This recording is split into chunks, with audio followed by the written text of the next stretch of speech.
Testing, testing, testing. 1, 2, 3. Hello everyone, welcome back to another Friday night live stream here straight from Northern Michigan at Christ Center Ironworks. Good to have everybody in the house this evening, or the shop I should say. I live out here and I work out here enough, it feels like a home. Especially these past couple weeks. I have really been living out here in my shop for the majority of it, but hey, what a better place to be. I can't ask for more than that. So anyways, so we got a lot of great things planned. Thank you for the $5 super chat or whoever did that earlier. Gordon Farmer, we saw you earlier as well. So thank you for your contribution, sir, with a smiley poo. We greatly appreciate that. Thank you all for all your continued support just with your eyeballs and showing up to things like this. Greatly appreciate that. So, what do we got planned for tonight? Let's get into that, shall we? So, we've got a really great stream planned for tonight. We're to be working on finishing up something from a year ago, I think it's been, or better now. It might have been 2 years ago. Basically a hand filing vise, a little hand filer's vise, like a jeweler's vise, something that you would hold in your hands. So we're going to start finishing some of the components in this evening's stream. And it's going to be a nice relaxed paced stream because there's going to be a higher emphasis on the giveaway items during this stream. One of those giveaway items is the 66-pound anvil that you see right here. It's not this one, it'll be shipped to you straight from the manufacturer. And fun fact, this makes anvil number 11. That's this and that many. That's crazy. You can count. It kind of looks like yeah. 21? Yeah, no, that's not right. So here, just bam, there. Is that better? So if you couldn't tell, I'm on coffee. I'm a happy man. It's almost Christmas. That makes me even happier of a man because I love taking and doing stuff for Christmas. I love giving things away. I love the whole holiday spirit. And ain't nobody gonna bring me down. So just because I love that sort of thing. So with that theme, we're also going to be giving away some other items here. I will bring them a little closer to the forefront. We can go to the anvil cam, Jessica. All right. Okay. So we will be giving away some tongs, a pair of scrolling tongs, and a pair of bolt jaw tongs. And those were provided to us by Couch Forge Company, right? Yep. And these are Ken's Custom Irons tongs that he makes and sells. But Couch Forge Company bought a whole bunch of these quite a while back in the spring, early spring of this year. And so we could give them away along with our anvil giveaways and things like that. So we'll be giving away a bolt jaw tong, a scrolling jaw tong at one point in time. I'll set those down. We also had Whily Rook Blade Works send us some awesome Kiridashis. Like, look at that. Ain't that sweet? Really great finish work, really great fit up and stuff. I'm impressed. This particular one's made from 1085, and it's got hackberry and ebony handle. So it is. It's a pretty thing. I almost want to keep it for myself, but they were sent, alas, to give away. So poo-poo on that. So we'll be giving one of these away. Now there is a special rule for this, and Jessica will go into that here. Why don't you go ahead and go into that now, Jessica, for this one? Yes, for the Kiridashis, in addition to, if you win something, by the way, first of all, go down in the description and it'll tell you how to contact us to claim your prize. Basically, it's your name, your YouTube username, birth year, I think that's the main things, and then address, of course. But additionally, for the Kiridashis, we need some form of photo ID. So just attach that in your email when you email us to claim your prize. Yeah. Are we at the main cam or the? Main cam now. Or the main cam. Okay, go back to camera number 2. Sorry, I was probably like looking down here, and people were like looking at the side of Roy's head. So, all right. So we'll be giving away another one from, again, Whily Rook Blade Works. Again, thank you so much for sending these. These are awesome. This one is a full metal one. with no wooden handle, still slick. Really can't beat that. These things look razor sharp too, so yeah, be careful with those. Don't hurt yourself. Anyways, so we'll be giving away some of these Kiridashis, and again, like Jessica said, on these here you will have to provide a form of photo identification. Right, Jess? That's what you just said? Yeah. So for these, because we have to guarantee age, that sort of thing. You know, laws and junk. All right, we'll set this off to the side. And then, of course, we'll also be giving away some, I did it to myself, they're clear over there now. We're going to be giving away some stickers in our sticker bundles, our sticker packs, right here. So we'll be giving several of these away in tonight's stream with that classic Year of the Anvil sticker logo there. And in addition, we had Dana Maggiore come through again, awesomely, I might add, and he sent us some fridge magnets that are the Great Blacksmith Christmas Giveaway. And we will get into that here in just a little bit. I will talk a little bit more about that. That's coming up soon. And so I'm pretty excited about that. And the name kind of implies it all. It's the Great Blacksmith Christmas Giveaway. So it's something that we do annually here on the channel. You've heard it here first. We're first to market with it to give away a bunch of things during Christmas. So there you go. Also, Dana sent a whole lot of other stuff. We might throw in some of these stickers as well, like this anvil here, little single horn anvil sticker. And he also sent us some, bam, a dual horn anvil sticker. So can't ask for better than that. Thank you, Dana, for that. And also, Gordon Farmer had him send me one of Gordon Farmer Forge's stickers. So thank you, Gordon. I will make sure that gets on the toolbox. All right, where are we at? What did I drop? You dropped something. Okay, good. All right, back to main cam. We good? All right, is everybody excited? Lots of chat going by? Huh? There's 108 viewers so far. Woohoo! Well, they're either excited or just waiting to start speaking out the secret catchphrase. There's no secret catchphrase. Who we got, Jess? Let's see. Whily Rook Bladeworks. Too bad I didn't stop by your P.O. box yesterday. Today, actually, I did stop by yesterday and today because we were doing a lot of shipping and I had to run down there to pick up some boxes. So they must have delivered it after I was there because that was like 1 p.m. Mm-hmm. Okay. Continue. All right, sorry. Let's see. Soundmind TV says, "Oh, sweet, stickers are fun." Sid Stone says, "I've been watching some sweet forge welding videos." Hopefully they're mine. Roy says, "Hopefully they're his." Probably not. Justin Ray really likes the double horn sticker. Well, who knows? You might just win it. Ridge and Ironworks says, "Can I send a carving or two for giveaways?" Which I believe he did the Santas last year, which were super awesome. Yes, I'd be honored if you did. That'd be great for the Christmas giveaway live. Oh, that'll be fun. Lots of fun. Always enjoy doing that. So. Let's see a few hellos. Robert Lunas, hello. Nils Haas, Eric Seegers, King 292, Stephen Doan. Welcome, everyone. Hello, everyone. Thank you for being here. Glad to have you. Glad to have you in the forge this evening. So, okay. Without further ado, let's get into the project, shall we? So, I'm kind of chomping at the bit. So, we'll go to camera number 2. I'll talk a little bit about what we're actually doing this evening and what I've come up with thus far. So, if you need a refresher on this, you can go on our channel and there should be a playlist of making this hand filing vise of live streams from years ago. So I can't do any better than that, and I'm not going to start over from the beginning again. So been asked that a couple times now. No. No is the simple answer. This was done once. I just want to finish this one.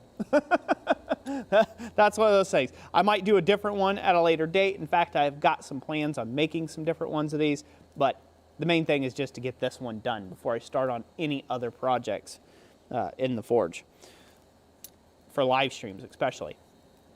So this is what we've got up to this point. We've already got our bolt portion here, or the screw portion of the thing made up. Obviously, we've got the front and back jaws made up and the handle material. This evening, we are going to focus on about 1 inch or 25 mil of material. We're going to draw this down into a round bar. So we're going to draw a tenon down on this, so this way it can be threaded, because we're going to have a decorative little butt cap that we're going to thread on here and tighten. So we're going to go ahead and forge. We're going to go ahead and forge the tenon down on this piece here this evening.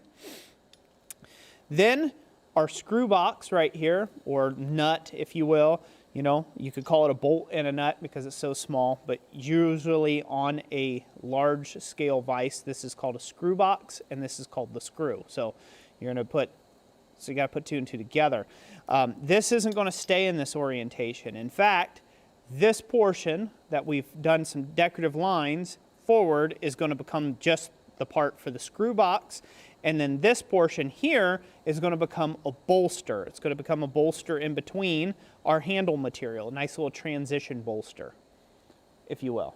So we're going to sever that off this evening and get that prepped for final work. Then we are going to do some decorative filing to our cheek pieces. Now our cheek pieces are what ends up holding this whole assembly together. This is what the thing will eventually swing from, like so. Hopefully I can see that cheek piece there. So it'll be pinned in back here, and then it'll have either a bolt or a rivet pin here, so this jaw can hinge from it. So we will do the decorative filing on this to get that into shape, so it'll be ready to be pinned on in the next live stream. So the next live stream, so that'll be December's live stream, which I believe is the 4th of December, the 5th of December's live stream. We will be assembling this essentially. So hopefully I will have this fairly close to being done by then. If not, you know, we'll do some touch-up work or something else on something else. But hopefully I can have this ready by then to basically just get that fit up done like we done for the hacksaw, decorative hacksaw that we did last. Also, I said I was going to just use a commercially bought spring. I'm still going to go with that, which is just a compression spring. If you remember in the last live stream, this thing was very long, and all I did was lock this in the vise and used a triangle file to file it so I could break it loose and have a much shorter spring. So that's what I've done there. Not much to it. So the first step, we're going to draw out a tenon on this end. So I'll get that in the fire, and then we'll work on all the other pieces. Got a pair of box jaw tongs to hold this piece nice and tight, and away we go.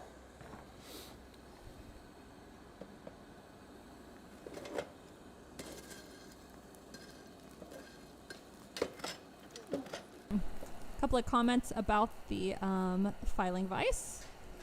Sid Stone says, that's a tiny vise. What is it meant for? So it's very similar to, great question. You said Sid Stone? Thank you, Sid Stone, for asking the question. It is very similar to like a frizzen spring vise in a way. It's a little different because it's not like just meant to be a clamp. You're meant to hold it and actually file on stuff. So it's a filer's vise. So say if you had small parts and components that, you know, you're crooking over to look at in your regular vise, you can hold it up here and use needle files and things on a much smaller scale. You can, you know, you can bring things up to where you can view them. So it's always meant for small decorative work. You know, final edges, things like what we're going to be doing here in a little bit. And this is getting a little too hot. I need to get set up here before I answer any more questions. Stuff like what we'll be doing for these pieces here, like these cheek pieces. Like once I get down to the finer details, once I hog off some material, it would be nice to have this little hand filer's vise, so this way I could file, you know, some, you know, smaller details into the edge work and things like that. Oh, put me a guillotine tool up there. But that's basically what its use is for. Small work, lock work, things of that nature. Stuff where you don't want to be holding, you know, things in a big old gaudy vise. Hopefully that makes sense.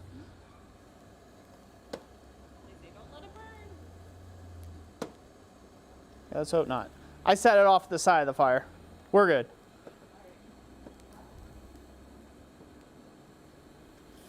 We're getting hot again. We're pretty close. So let's go to camera number 2 real quick. Okay, I'm gonna start this off by putting on about 1 inch of material, or 25 mil of material. Turn it 90 degrees. Line it up with that edge that was previously made.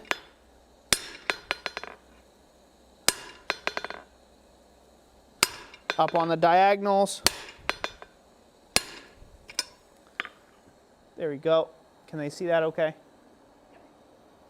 So we're starting to draw that material down. So I'll get this hot again. And I take a question. Let's see, we're here. Let's see, Sid Stone says, I hope your family and friends are safe and healthy. Soundmind TV, is there a video where you built that guillotine tool? No, there's not. I purchased this guillotine tool, and it was part of a workshop many years ago. Part of a workshop that SOFA ran. That's Southern Ohio Forge and ANVIL. They're a blacksmithing club here in the U.S.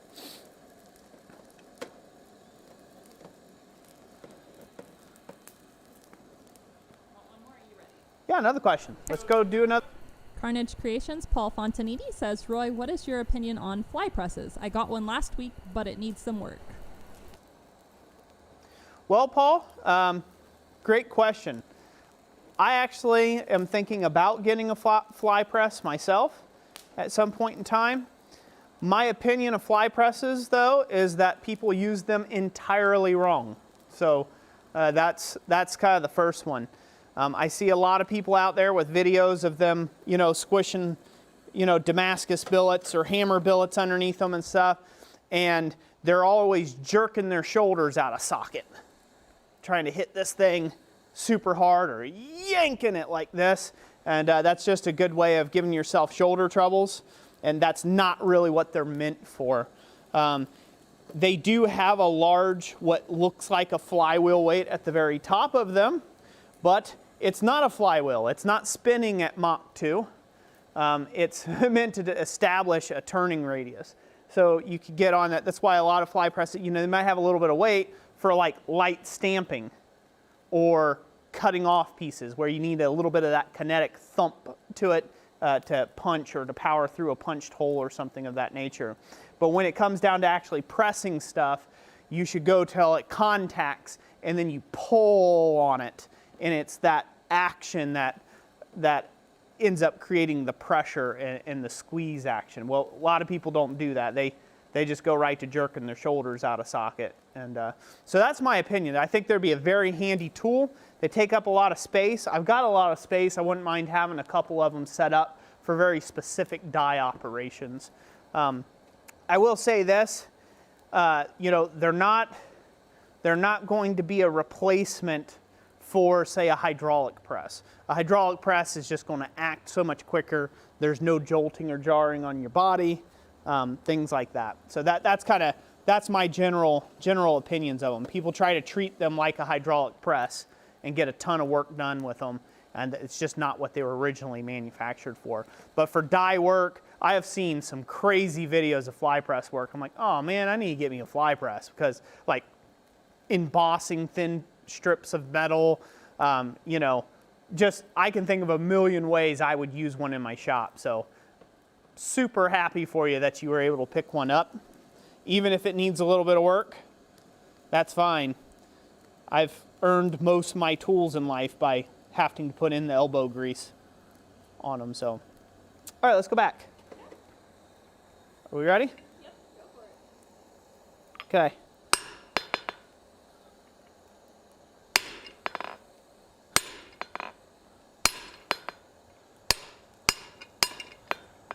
Okay, work out on the end.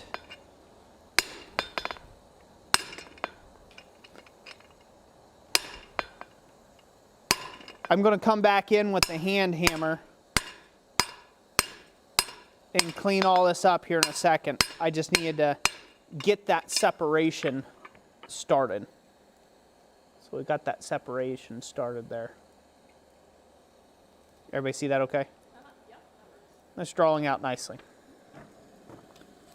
This is actually heating up quicker than it takes me to answer questions, but I'm leaving it soak the heat a little bit, just, you know, just so this way we actually have time to answer questions as we go here. I won't need this anymore. Get rid of that. All right. Drayson's Forge that asks, would a 1-ton Arbor Press be an alternative to a fly press? Nope, not really.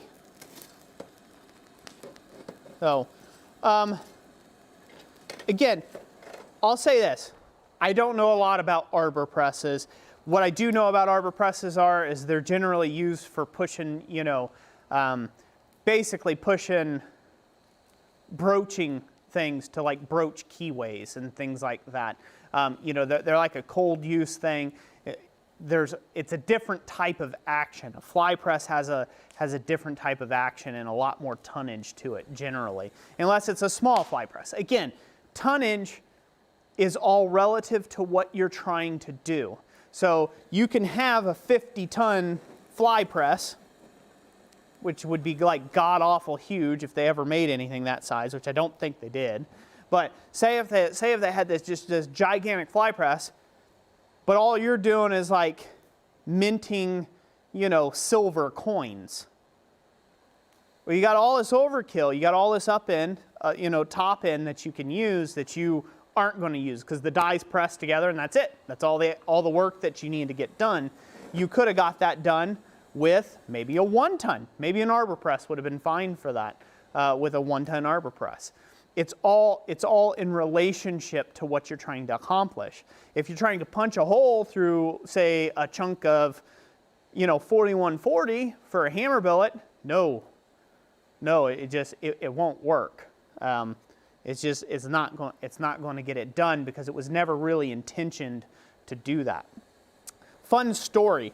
I had plans on turning a punch press into a power hammer. I thought, hey, a punch press, it runs up and down. It's got like a camming action. Like, ooh, I could turn this thing into kind of like a power hammer, right? Wrong. Wrong. Punch presses are meant to be used with closed dies and have a fixed amount of squish and a fixed amount of punch. They were designed as a punch press, right? So they either boss something, like emboss something, like a design or a pattern in thin material, or they punch out something. That's what they were designed to do, and they were meant to have this very limited range of stroke and movement. So that means if you put something in there the size of a hammer, and it wasn't able to cam all the way, it took all of that flywheel's spinning weight against that camming arm, and you could end up snapping something. Now, I never snapped anything or broke anything, but man, did I bind that thing up tighter than a drum a few times.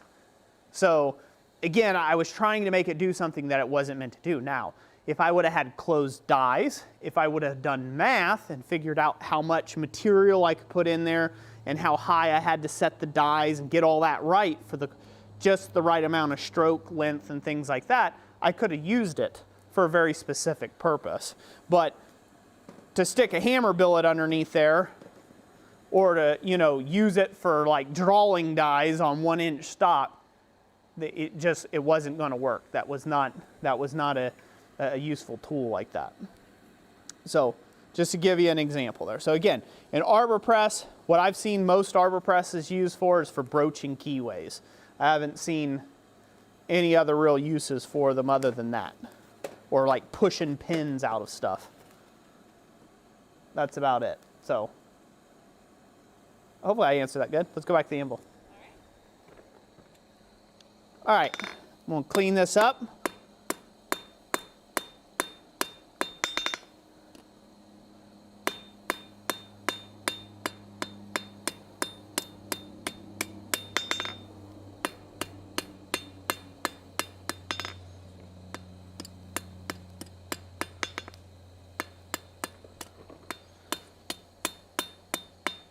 So I'm just rounding this all up, trying to save myself a little bit of file work. I'm gonna have to heat that up one more time. It was kind of knocking around in the jaws a bit, which I don't like. Of this pair of tongs, it's kind of slopping a little bit. That's making it hard for me to act on it. So I'm gonna find me a better pair of tongs that'll fit that. And then also, a talk about tools. That'll be a good. We can go back to the main cam. It's fine. Speaking of tools and tooling, materials, stuff like that, that'll kind of bring me around to like a really good, I think what would be a decent Roy rant on something here of late come across. I don't like that either, but nope, I'm not going to do that. Don't like that one. Sorry, put my brain together here, folks. Another question. We'll do another question while I figure myself out. Matija Tasic says, could you tell me what a good type of steel to make my Coles Forge fire pot from?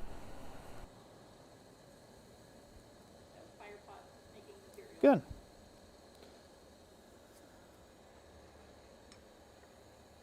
He all about saw that. I about grabbed this to see if I could wiggle it.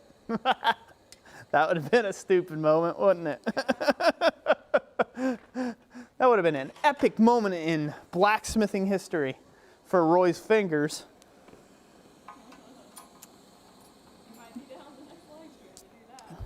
Might be.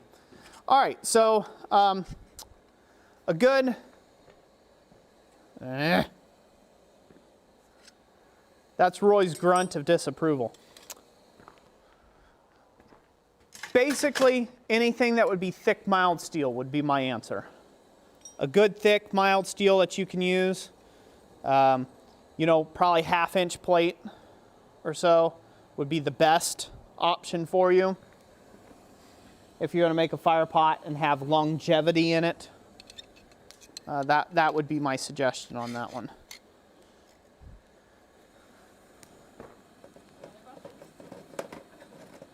Yeah, we can go one more question. Brandon Kaiser asks where you buy your steel from. I buy my steel all over, Brandon. I've got a lot of steel from when I lived in Dayton, Ohio. I had a scrapyard 20 minutes away, and so I bought tonnages of steel. I've bought out several guys' shops in the past of steel that they were selling off. They were getting out of the craft or getting out of, you know, welding or whatever, and bought up a lot of their materials for scrap price or so. Yeah, that's basically it. I've done stuff like that. And then my other shopping spot up here in northern Michigan is about 30 minutes away in Alpena, and I go to Alro. Alro Steel is where I buy the majority of my stuff now, if I can't wait until I go back to Dayton to get it from First Street Recycling in Dayton. So that's how I do that. Barry Ammerman says, if you could start with one or the other, would you start with round or square stock? If I had to start with one type of material, I'm a fan of square stock. So reason why I'm a fan of square stock, especially if you're just starting out, is square stock's not going to lie to you what's not square. So if you start forging on a tangent, that tangent's your fault, not the material's fault. If it's round, it could be twisting in your tongs. Round is easier because there's less mass in a round or a cylindrical object than there is in a square or a rectangular object. So, you know, so round is lighter, it's cheaper usually than what square stock is, but square gives you good checks and balances of like, okay, I've got to hold this thing exactly 90 degrees. Because if you're anything but 90 degrees, you're going to get a twist, and you're going to see that twist. And then that tells you that you need to correct your hammer form or you need to correct how you're hitting the piece. And it helps you be a little sharper as a smith on drawing things to square. Now once you develop, you know, your skill set a little bit, it'll be a lot easier to take round bar and just turn it into square and then keep it all 90 degrees from one another without it getting all rhombused or trapezoidal on you. So that would be my answer on that.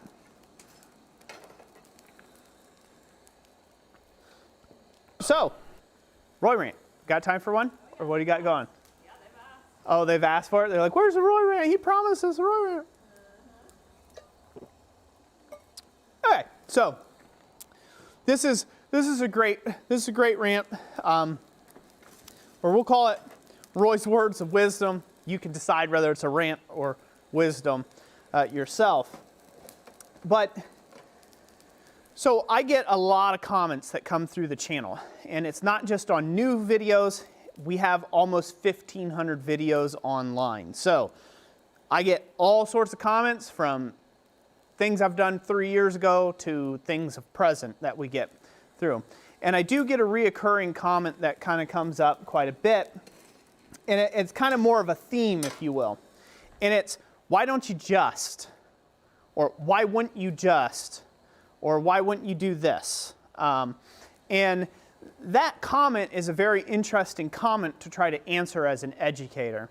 Because a lot of times when I do something, again, it makes you have to think, well, why don't I just? And a lot of times it's, like I just got a recent comment which was like, why don't you harvest scrap copper, melt it in some sort of cauldron, pour it into an ingot, and make your own copper versus spending all that money on a brand new copper sheet? And logic would dictate, because that would be stupid. That would be stupid for a business to go through all of that work to not get paid anymore.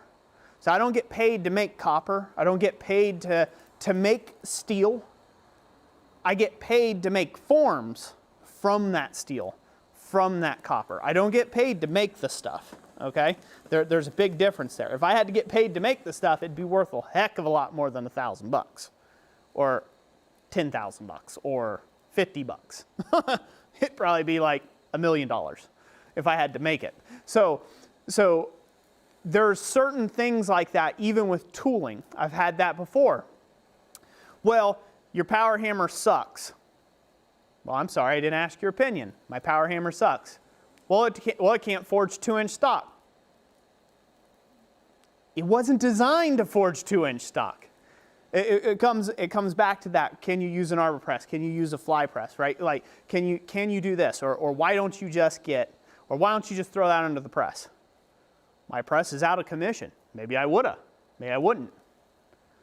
Again, those are very interesting and trying comments to have to answer as an educator, because it shows in a lot of cases that people aren't paying attention to the words that you're putting out there in the actual education, because I'm laying out a roadmap. I have power tools.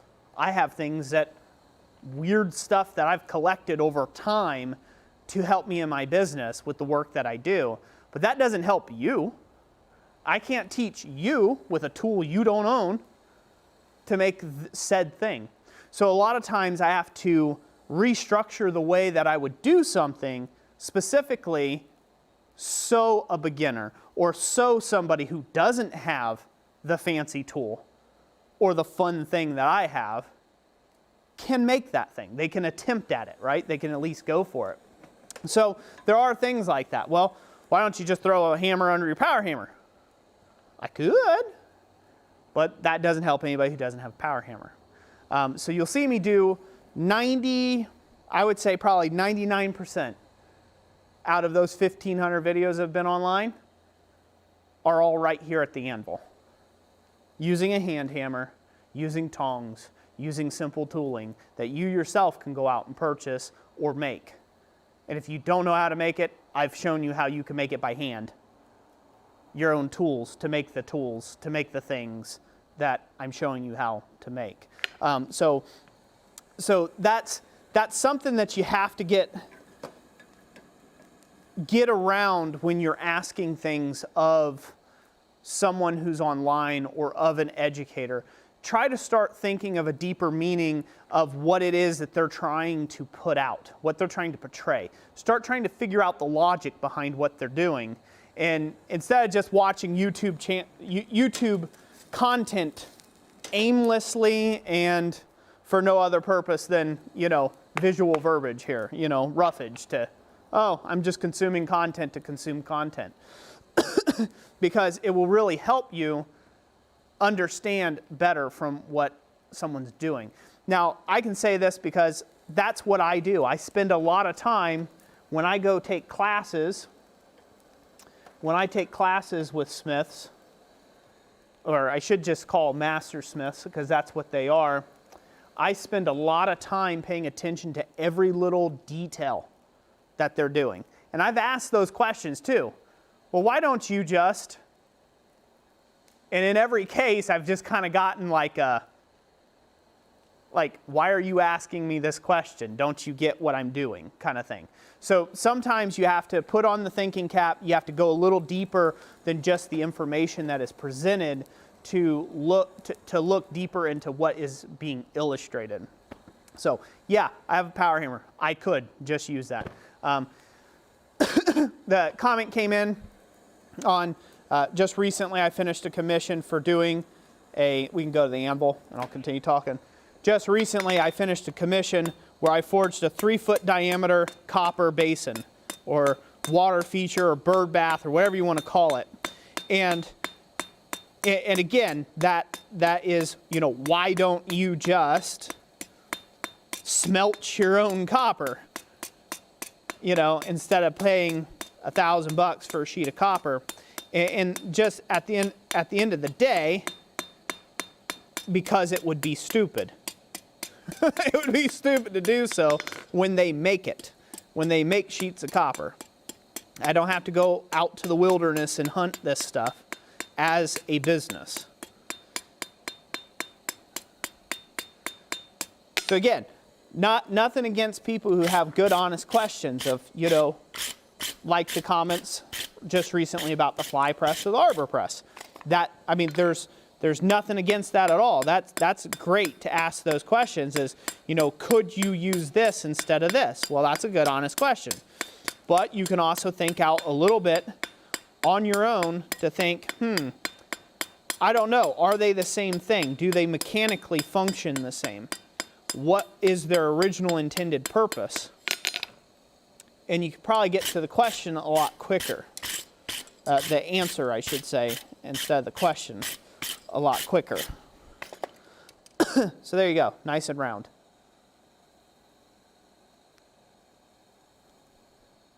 So this is a good point to point out my little rant here that I'm going into. Why don't you just use a swedge tool? A set of spring dies to make that tenon? Well, because you probably don't have it. I was hesitant to do this if it wasn't for the fact of this being almost completely finished already, and so I didn't want to mess anything up. I was hesitant on using even the guillotine tool in this demonstration because I've done a lot of work where I've drawn tenons down by hand at the anvil surface, and I like doing that for the demonstration purpose. Guillotine tool, we go back to main cam, is a heck of a lot easier to draw that down. And yes, I've got swedge dies for the guillotine tool. But again, the effort here on this channel is to try to show the hand techniques that this is it. Tongs, hammer, anvil, heat source, right? And you can get really beautiful work done with just those items. Hopefully I was making sense with some of that. We'll see. Everyone's hating on me now? No? They said preach it. Preach it. Oh.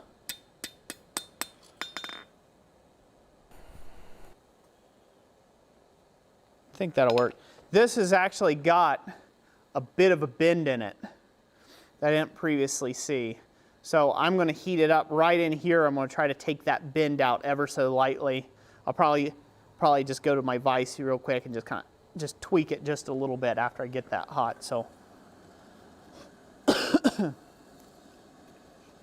again, I love answering questions about blacksmithing. I love doing things with blacksmithing. I love teaching. That's what I love to do. Go ahead, you got another question? Daniel Bible says, I have watched your heart video multiple times, but can't seem to get the sides even. Any tips? I don't have a lot of tools and such.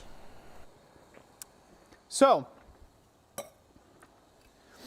if you're trying to get both legs of the heart to bend around and come up even, you need to forge them exactly the same. They need to be the same thickness, cross-sectional thickness, and the same length. Otherwise, they'll never be the same. So the easiest way to do that is take a bit of soapstone or a bit of chalk, whatever you've got, a marker even, magic marker, and mark a place on your anvil and forge it out to that point. And then flip it around and forge the next one out to that point, and then you can bend it up into your heart shape. That's the easiest way to take and, get stuff nice and even. Now that is not always possible, however, to do, even in the best circumstances, just based upon design. The design might not lend itself to everything being equal or being able to be measured. There's no reference point. And in that case, it takes just it just takes eyeballing it. Like, well, that looks kind of equal. If you bend it around and one's not, it's a little too long, straighten it out, clip it off, kind of redress it a little bit, and then bend it around again. And then you can get things equal. If you're, heart shapes aren't accurate anyhow, so they don't have to be perfectly heart shaped. Like you could have one side a little taller than the other. The heart shape that we know and love nowadays looks nothing like the thing that's pumping inside here. So it's all very figurative anyhow. So you don't have to worry about getting hearts perfectly symmetrical unless it's requested by someone. In fact, it looks a little bit better if it's not perfectly symmetrical, in my opinion. I'll steal the mic for just a moment. I want to say thank you to Bar Run Forge for your super chat a little earlier, $2.99, and also from Squire Dimitri, a super sticker of a dancing pear with a thumbs up. Awesome. Thank you all so much. Thank you for the super chats.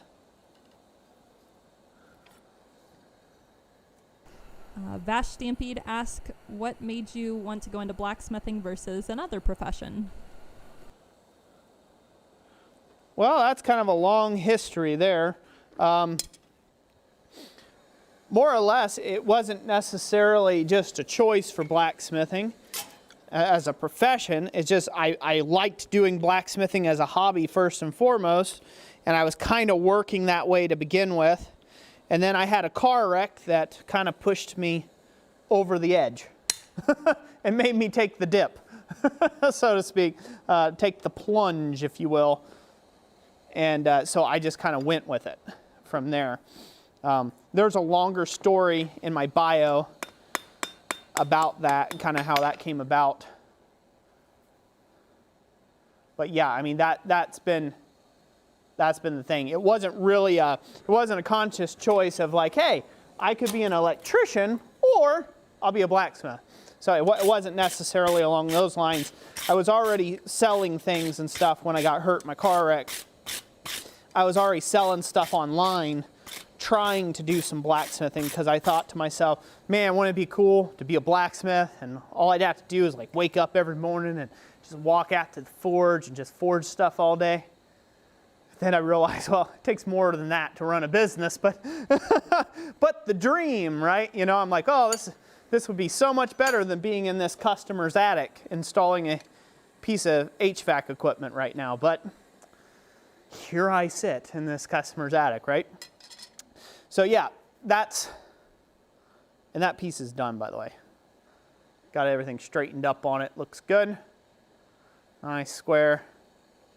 That good stuff. So I'll set this off to the side. That piece is done. We'll let that cool naturally. Brandon Kaiser asks if going from hobby to full-time ruined the joy of it. Good question.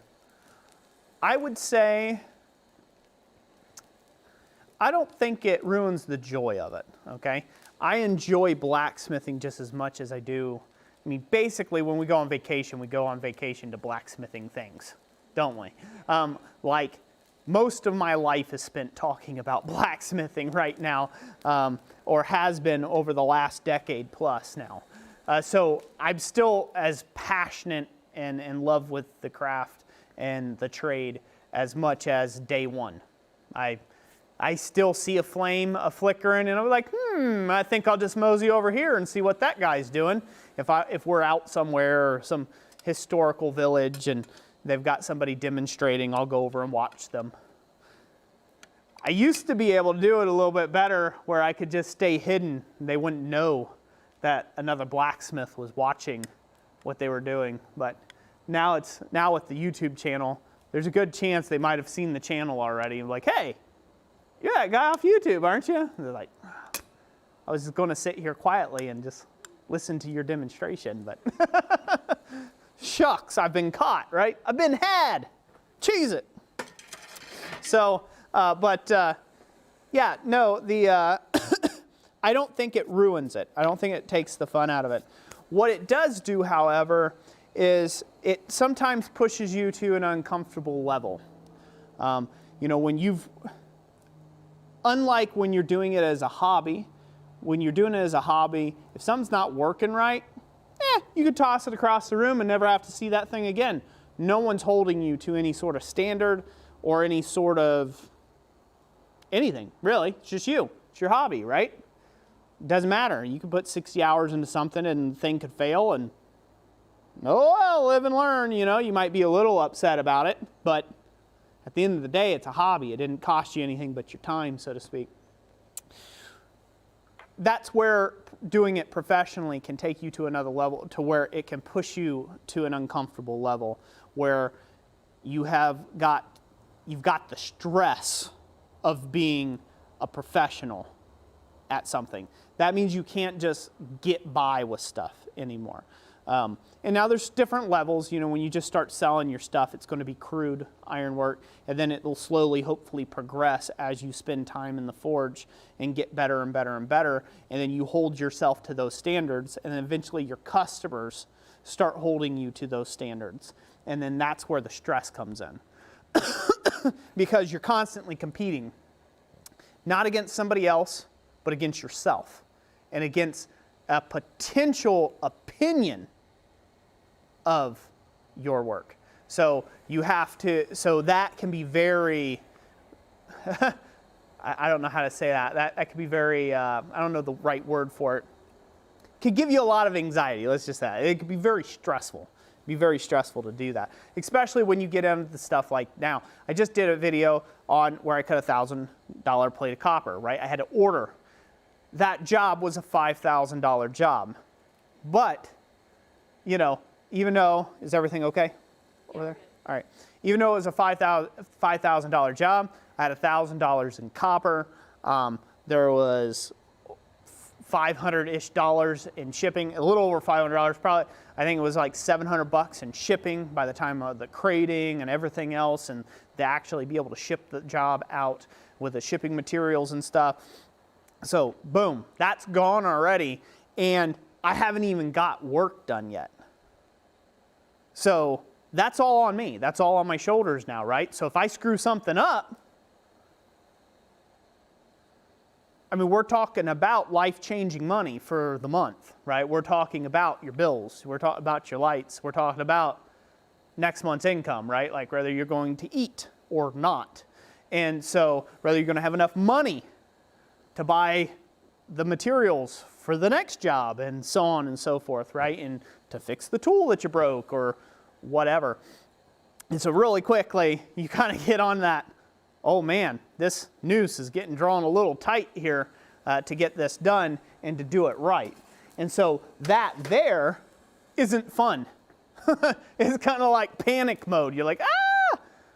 red alert, red alert, red alert. I better be getting going faster, faster. I got to get this done. There was a deadline associated with this job. It had to be shipped before Thanksgiving. It was a birthday present. So that was the whole thing of getting the job. So I wouldn't even been able to bid or quote the job. So unless I threw that noose over and said, hey, we're going to do this, I'll get it done. Sure, I can get it done before Thanksgiving. Right? So now you got a tough timeline. You have expensive materials. Yeah, stress. It raises the stress level. It's not like, I'll just get to it whenever. I can just put it on the shelf. If I don't feel like it today, I can just set it over there in the corner and let it stare at me. No, it just eats at you, nags at you. At least it does me.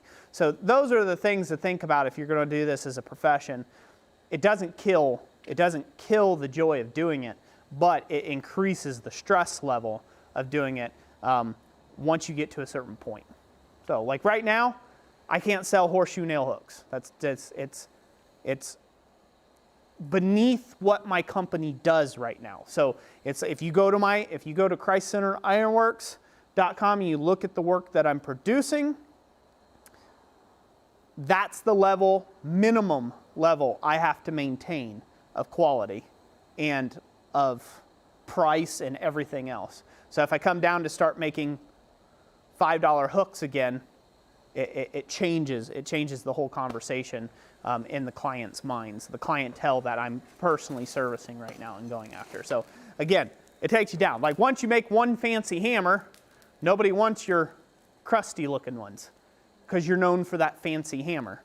So you better make another fancy hammer, and you got to always up your game when you come to that. And so that can be very trying at times. Someone else had asked how long had you been forging before you had decided that your work was good enough to sell? Like 4 years. I was like forging for 4 years, and I probably did it, a year and a half prior to that? Started selling my stuff at little craft shows and things. I think a little over a year, and we sold 2 things. Yeah. Yeah. So that's the thing. There's different buyers at different levels, right? So just like today, it's probably not on your docket to go spend $1,000 on a piece of copper, right? That's probably just not on your docket right now, or you're not going to go buy a, $2,000 bar of, platinum because you're a platinum smith. Maybe you are, which is cool. Let us know in the comment section down below.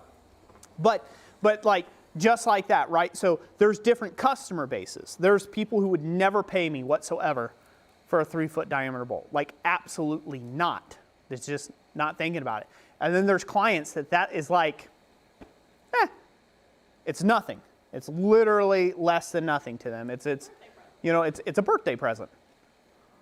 To me, that's not a birthday present. That better win me some serious brownie points.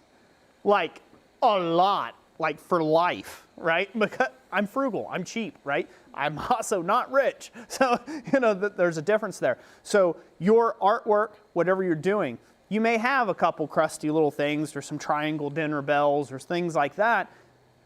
If you feel like you want to do this as a profession, how else are you going to get better unless you get somebody to pay for your ironwork at some point?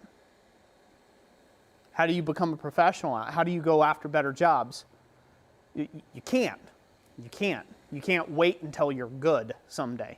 You have to just start trying now and start working at it now. Start working out all those kinks and all those things of knowing what you do and don't want to do by the time you start working with $5,000 jobs. Start doing on $5 jobs. It's a lot easier to fall from $5 height than $50,000 height, right?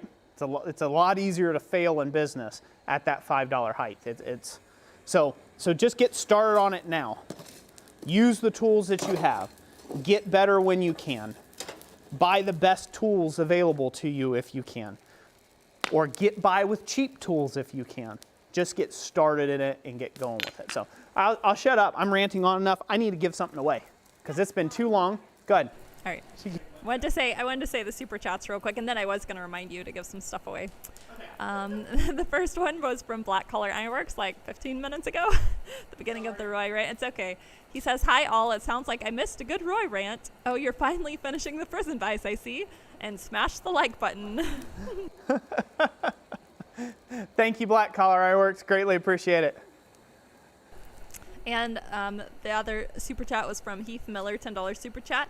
Is a shop cat required for blacksmithing? Winky face. Great question, Heath. That's another one.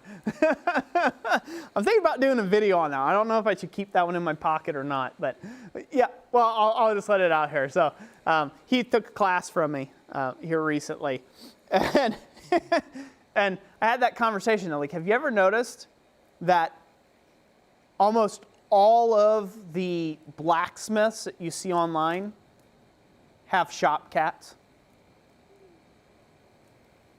Almost all. Some of them are dogs, but an overwhelming majority are cats. I don't know what's up with that. I don't know if people drinking the same water. I don't know if it's a fad sort of thing. Everybody gets a shop cat. I'm not particularly a cat person. I'm not a particularly animal lovey-dovey kind of guy. I don't appreciate animals that much. I mean, I like them.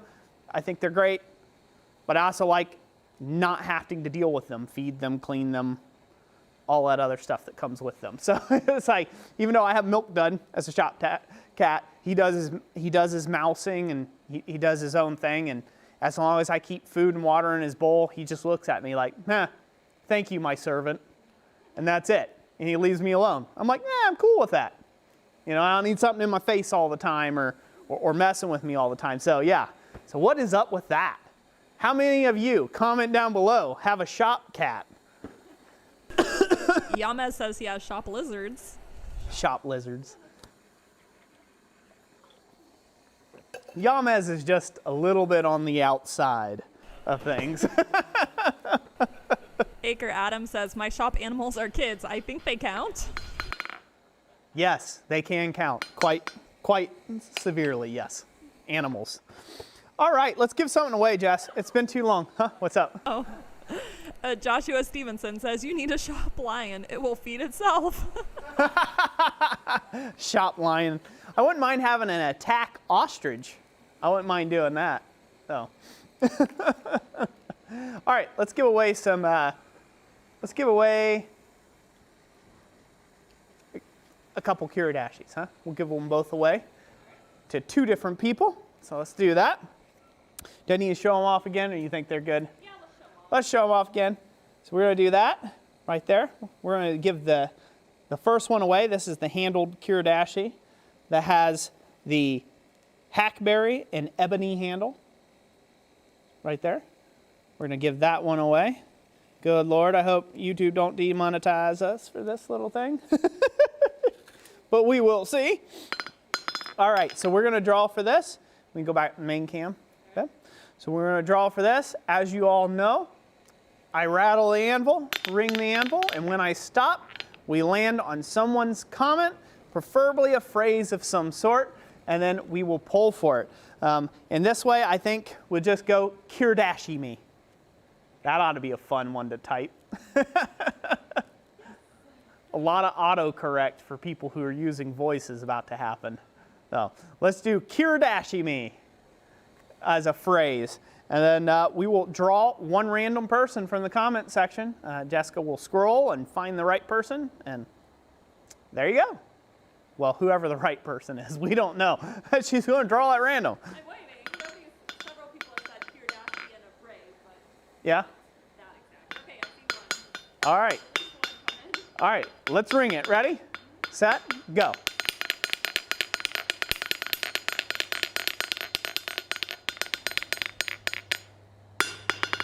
Who do we got? All right, I landed on Rob Huff, who says Kiridashi me, Kiridashi me. Rob Huff, congratulations, sir. You've been around long enough. About time you finally win one. Congratulations, Rob. You won this great Kiridashi. You might have to fight me for it at at Goshen. Yeah. Yeah, he'll be the easy one to ID, huh? Yeah. All right, congratulations, Rob. You can either get with me and we can ship this to you, or I can bring it with me. to Goshen. So just let me know how you'd like it there, brother. We'll set this one off to the side since it has been won. It has been won. All right. Again, Whily Rook. Is it Whily Rook? Whily Rook Blade Works. Thank you very much. Thank you very much for sending these to us. So now we're going to do the all metal one. Let's go to camera number 2. Bam, look at that one. See that little glint right there says, I'm going to slice something. Right there. I'm not an expert on these things, but I'm pretty sure it's sharp. Oh, I'll stick that back in there before I hurt myself. Go back to camera number 1. Oh, all right, same thing. We're just going to draw for this right now. We ready? Set. Go. Who do we got? Looks like we have Dustin James, who says, Kirdashi me brother. Ha-ha! Dustin James. Congratulations. Get with us through that email, the contact portion down there in the description down below. Get with us through that and send us your email and all that other stuff that we've asked for, right? And we will get with you and we'll get this shipped out to you. Post haste. Congratulations. All right. Let's see here. Let's give away some stickers. You see that? I was looking that way. Do you see that? I was looking this way. I threw it. I caught it. And then turned to you. That was epic. That was epic. You should all be applauding right now. Small hands. Finger claps. Little finger claps from Redbeard. All right, so we're going to give away some of these sticker packs. And again, we're going to have the addition of adding some brand new stickers to the pack as well from Dana Maggiorius. Thank you for sending that out. So let's go ahead and give away like 2 of these. Sound good? So sticker me please is the word. Sticker me please is the verbiage. Ready? Let's go. Who do we have? We have Shamrock Forge, who says, sticker me. Hey, Shamrock Forge, congratulations. You have been stickered. Contact below. You know the drill. Go. Oh, and I'm yelling right now. I have this feeling that I am projecting, and yet the microphone's like right here, and I probably shouldn't be projecting. Is that what's happened? Have people turned down? Have people turned down their volume a little bit? Sorry, I get excited when I'm giving stuff away. Oh, forgive me. Forgive me. Oh, all right, sticker me please is the word. Ready?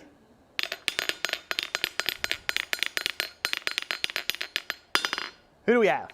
All right, this one I landed on Earl Clark, who says, sticker me please. Woohoo! Congratulations, Earl Clark.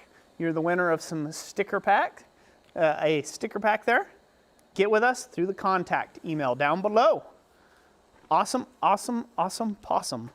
Bam! All right, let's move on to the next part. I have ranted enough. I have talked enough. Now I need to saw some stuff. So let's do that. And guess what? We're going to use our decorative hacksaw that we finished up in our previous live stream. So we're going to use that. Let's go to camera number 2. Let's show off them glory shots. Bam. Look at that. A jaboo. Pretty. Pretty. All around pretty. So, okay. So I'm going to part this part off of this part. So we're actually going to cut it right along there. So they can see that. We're going to cut it right along there to saw that off as our next step.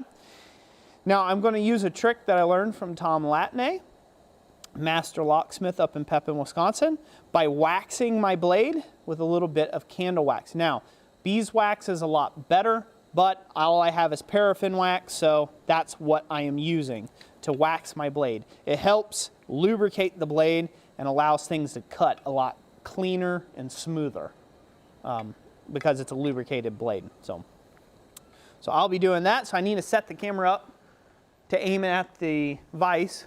So while I do that, I will take some questions.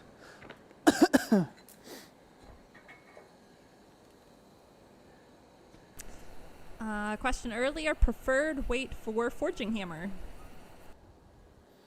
Preferred weight for a forging hammer. That would be my hammer weight that I've got right now, which is 1 3/4 pounds. That is my preferred weight for a forging hammer. Also another hammer question. If you could have any, or if you could only have 2 hammers, what 2 would they be? Ooh. Let's see here. Only 2 hammers. I would take a 1 3/4 pound cross peen, and I would take a 2.5 pound straight peen. Just to do a little bit more work if I needed to. For heavy spreading operations, that would be my choices. All right, we go to the vise. You good? Hopefully that's all a good shot. And Yeah, that looks good. looks good. Okay. Use this so I don't spring my vise jaws. Here's a handy little little technique. If you're biting all on one side of a vise jaw on these old vices in order not to wear out the threads on your screws, you can get basically, it's like a little dog cable here. I don't know what you call it, like a fishing cable type deal that's got a ring on the end. And it has a bunch of different size washers and thicknesses. And basically you just drape this over the vise and you add washers or nuts until you get the correct thickness.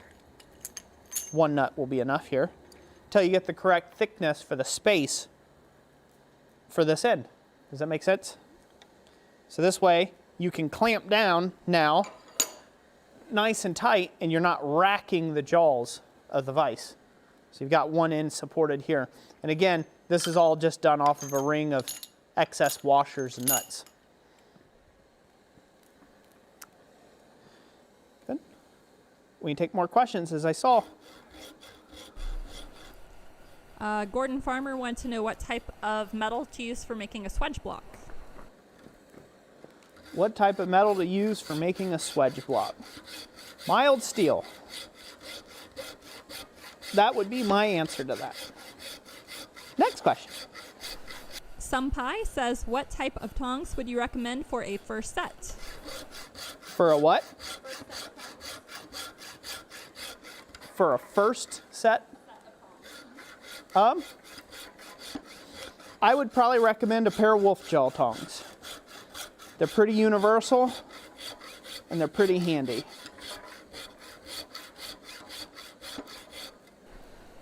Roy Everett says, what gauge steel would you recommend for a forge if you're making your own?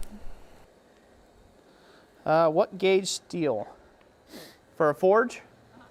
Like the body of a forge? Yes. I would say probably 12 gauge. 12 to 14 gauge at the thinnest for the forge body. Fiery says, how long of a handle do you prefer? On a hammer? Great question. I prefer between a 16 and an 18-inch long handle, hammer handle.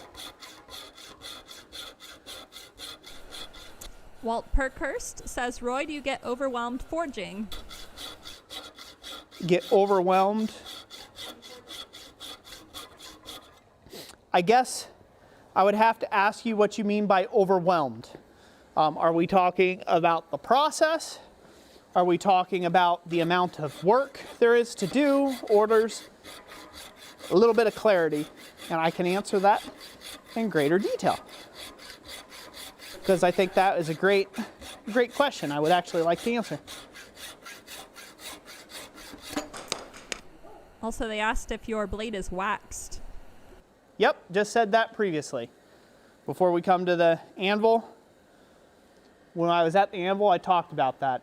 I'm using a bit of paraffin wax. Beeswax is better for this, but I learned this from Tom Latney to wax your blade as you do your hacksawing work. It just allows you to make straighter, cleaner cuts, and it prevents the blades from wearing out as quick on your hacksaws. Isn't that a beautiful hacksaw? That is. They were commenting on it. Good looking. Man, I love that thing. I love that thing. There we go. So now we've got our piece that is going to become, well, I don't have the other end of it yet. This piece here is going, I'm actually going to turn this into, I'm going to turn this piece right here into the bolster, between the spacer basically between the vise and the wood itself for the handle. So that's going to be the spacer bit there. And then what's left in the vise here is actually going to become, as you see, nicely cut off here. This thing here is actually going to become the screw box or the nut for the backside for this vise for the screw to go into. So while I've got it here, I'm going to go ahead and lock this up in the vise, and I'm going to file off this little burr on the top, this little rough edge. I want to get this nice and plain down, nice and smooth. There's not much of one. It cut really close and really square, so I just need to take a couple file strokes and drop that thing for the umpteenth, thousandth time to get it where I want it. Trying not to burn up in the fire a while ago. Next question, Jess. There's been quite a few questions, but I saw the super chat and I had to read it. From Rigid Ironworks, it says, Justin Roy, November 7th marked 2 years of sobriety for me. Early on, your videos helped greatly in keeping my mind clear, and for that I thank you. God bless. Awesome. You said that was from Rigid? Rigid Ironworks, congratulations on the sobriety, brother. And I'm glad that the videos helped you in that way, to help you keep your mind clear and focused on what was important. And that is awesome.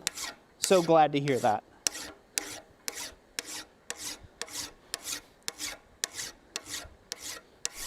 Let's see here. Roy Evans asked, how many TPI is the blade you are using? I believe, it's all rubbed off now. I believe it's an 18 TPI. It could have been a 14, but I'm pretty sure it was 18. Nick Rolfs asked if you would rather use a hand crank or an electric blower. Hand crank. I use an electric out of necessity because I'm burning coke in my forge right now. And so it requires constant airflow to stay alight. But I prefer a hand crank blower or even bellows. I enjoy bellows too. Chris Mensing says, what is your favorite thing to forge? Favorite thing to forge? Well, that's an easy one. I'm going to say Baroque ironwork. So French Baroque ironwork as a style of ironwork I like to forge. Anything in that genre. Can they see that okay? You see I planed that down there.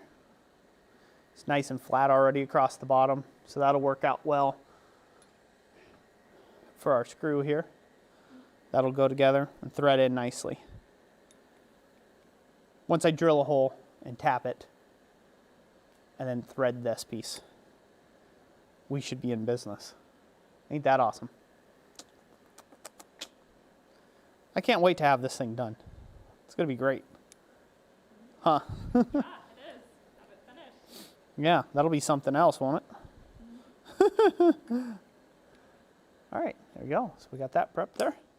Set that off the side. All right. More questions than answers. More.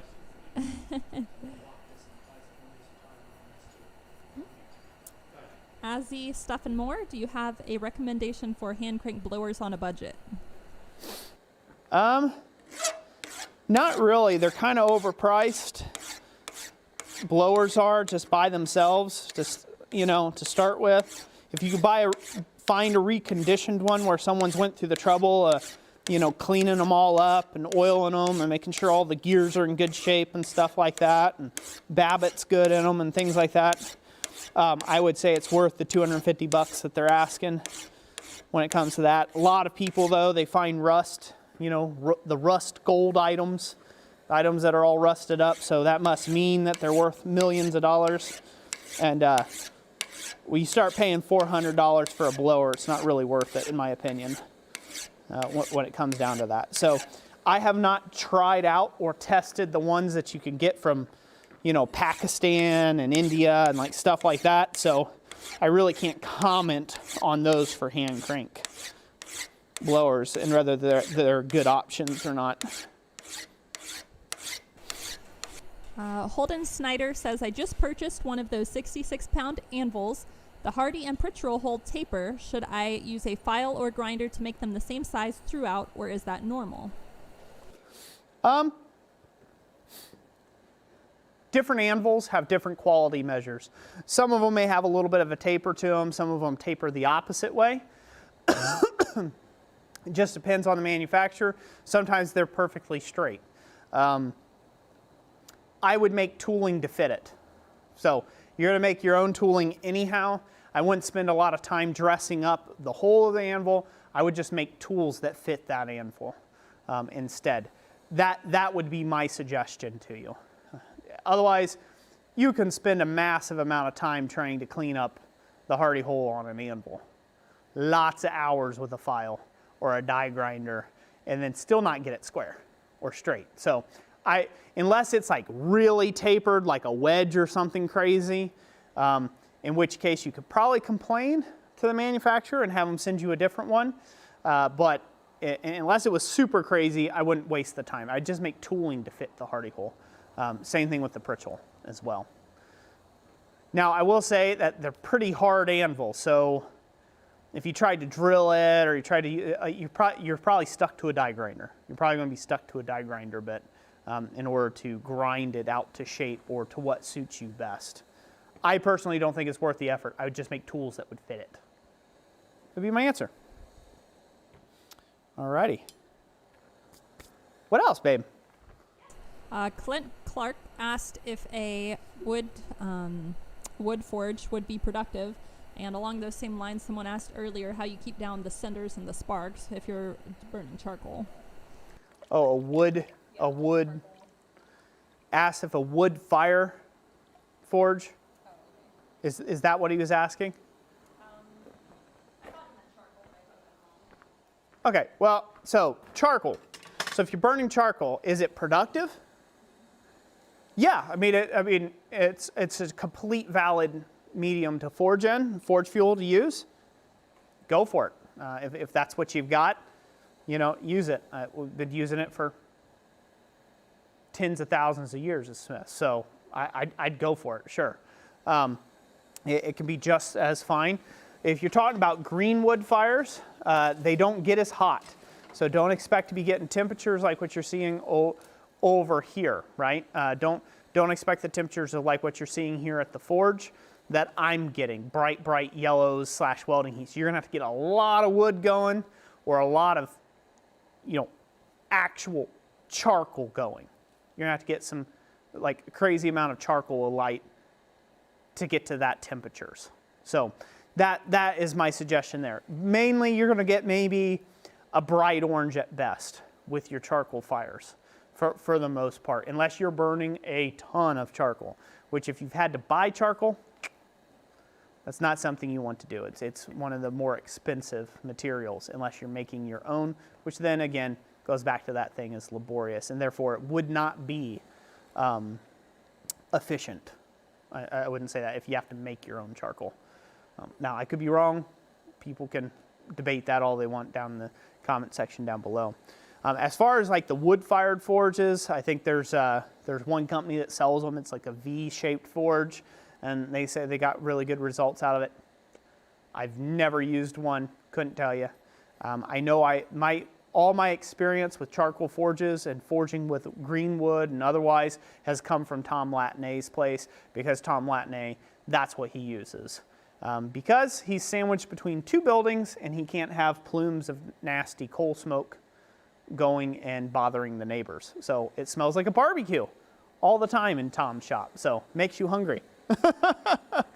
but a pleasant work environment nonetheless when you're burning hickory and things like that. So hopefully that'll answer the question somewhat. We good? Yeah. What else we got? The Chemistry Cowboy says, how do you feel about propane forges? Great. Meant for their intended purposes. A tool's a tool. That's kind of how I feel about them. Some people rag on gas forges. They're not traditional enough. Some people are purist in that way, but it's not possible to have an open fire in some locations. If you're in a really dry, arid climate where you're prone to wildfires, let's say, well, you're not going to have a great big old open, billowing, smoking forge. Not unless you want to get in trouble with the law, because that's what's going to happen. So you're kind of forced to using propane at that point in time. As far as propane, some people say propane's more efficient. I think no, it's not. I think that you got to stay away from people who will tell you only one thing. This is absolutely right and everything else is wrong. Stay away from those type of opinions, because it's all based upon application. If I'm going to be forging multiples of things, right, I need to forge maybe 10, 15, 20 different things in one day. I can do that in the coke forge or in the coal forge, sure. But it's a lot easier to just shove it into the gas forge. Say I've got several items I need to draw down.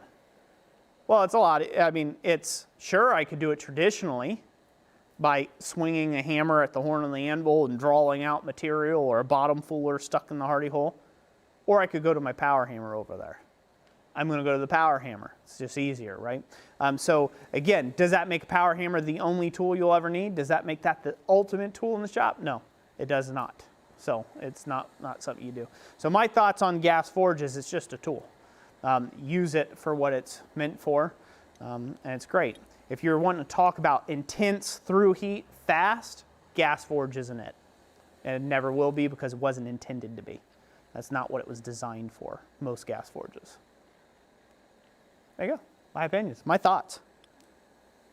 Continue. All right.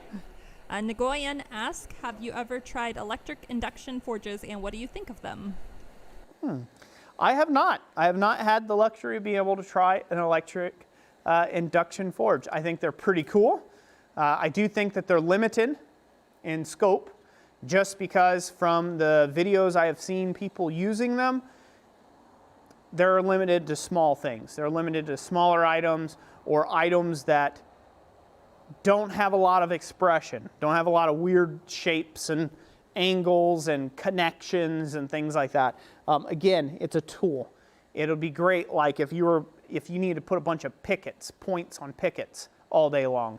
You don't want to be waiting for those picket points to get hot in order for you to put them under a power hammer or a closed die situation in a press or something, and throw a point on the end of a picket for a fence. You got 9,000 of these things to do.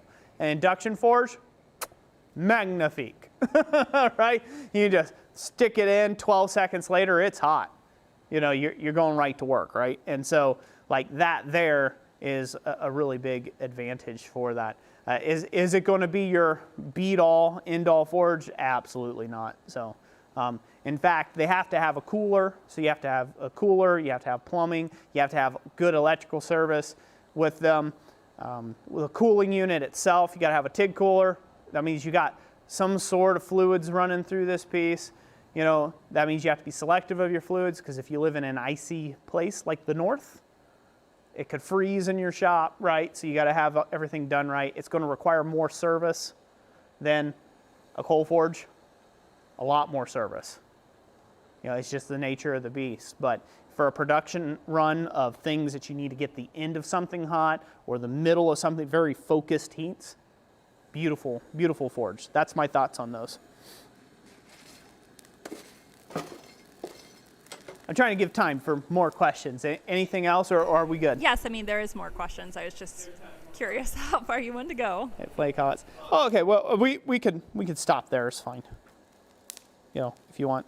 So I want to show this off to the secondary camera real quick. All right. So there we have it. That's going to go on there once I get the hole drilled and get this tapped. You guys can see how that's looking. Pretty neat, if I don't say so myself.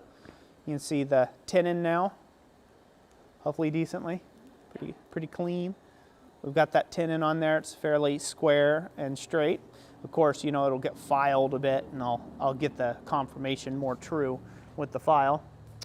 We also have our bolster portion here. That's going to be our transition piece between the handle. Trying to find a way of holding this that makes sense so people would see it. Now this will get filed down. This isn't going to stay this thick and round, so this is actually going to get brought down a lot smaller here, getting filed down. So that'll be the transition piece. And so now for the last piece here, we're going to do the decorative filing on these pieces here. So we'll do that. We'll do that next here, after we give away a few more items. How's that sound? Yeah, sounds good. All right, we got the main cam. What's everybody think? Looking okay to them? Keith, whatever says, "Aw, it's a baby Vise." Dakota Bombsberger says it's coming along very nicely. And Robert Lana says, "You got that tenon clean without a monkey tool. You make it look easy, Roy." Keyword, make it. Keyword there, I make it look easy. Unfortunately, it's one of those things that is not very easy to do. But with a little bit of practice and time, anybody can make it look easy. So, me 12 years ago would have just completely been gobsmacked by that whole thing. I'd be like, there's no way. You don't make that by hand. That's cast. That would have been me there. So, all right, we give away some more items? Yep. Sound good? Huh? I'm just wanting to drop this is what it is. You know, it's one of those things. It's like a Frisbee feel, you know, you like to feel it. So we're going to give away some more sticker packs. We'll give away 2 of those. Sound good? Sounds good. So all you got to do is comment in the comment section, sticker me please.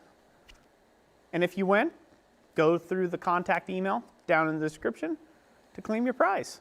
Okay? Send us your info. All that stuff. We good?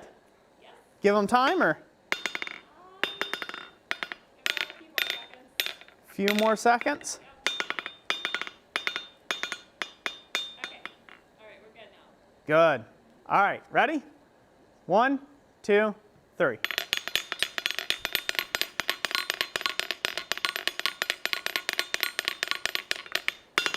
Who do we got? We have Cheryl Spano-Lanis who says, "Sticker me, please." Sticker me, please. Congratulations. Cheryl? Yep. Correct. Congratulations, Cheryl. I won't even attempt the last name. Congratulations. You won a sticker. Get with us in the contact. Ready? Let's do another one. All right.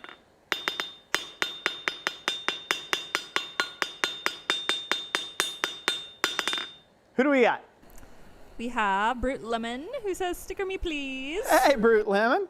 Congratulations. You won some stickers there. Thank you. Thank you for being here.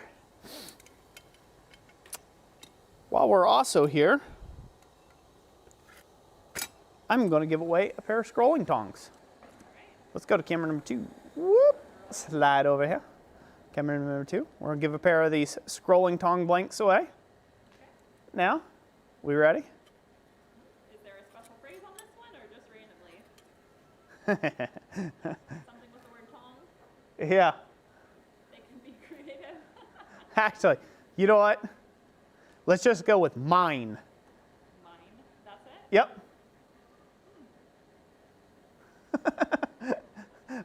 Because I'm just picturing in my head, mine, mine, mine, mine, mine, mine, mine, mine, showing up down there.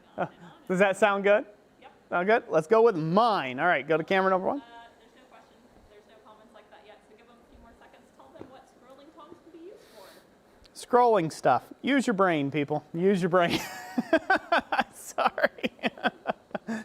These might turn into these. See? Maybe. Not quite. That a lot more material in these than there is in these nibs, but you can create some shorter ones of these. So you could use them to grab and twist things and whatnot. We ready? Now we're rolling. All right, now we're rolling with mine. Are we main cam? Yes, we are. All right, ready? And go.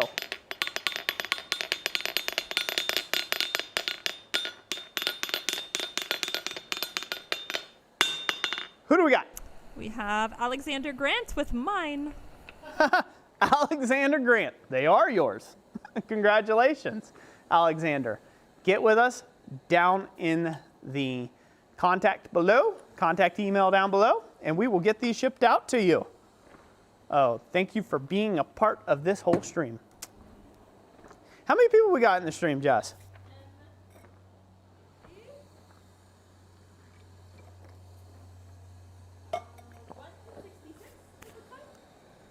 Woohoo! 166? Yep. Good. A lot of people. Tell your buddies. Tell your friends. We're giving away good things over here.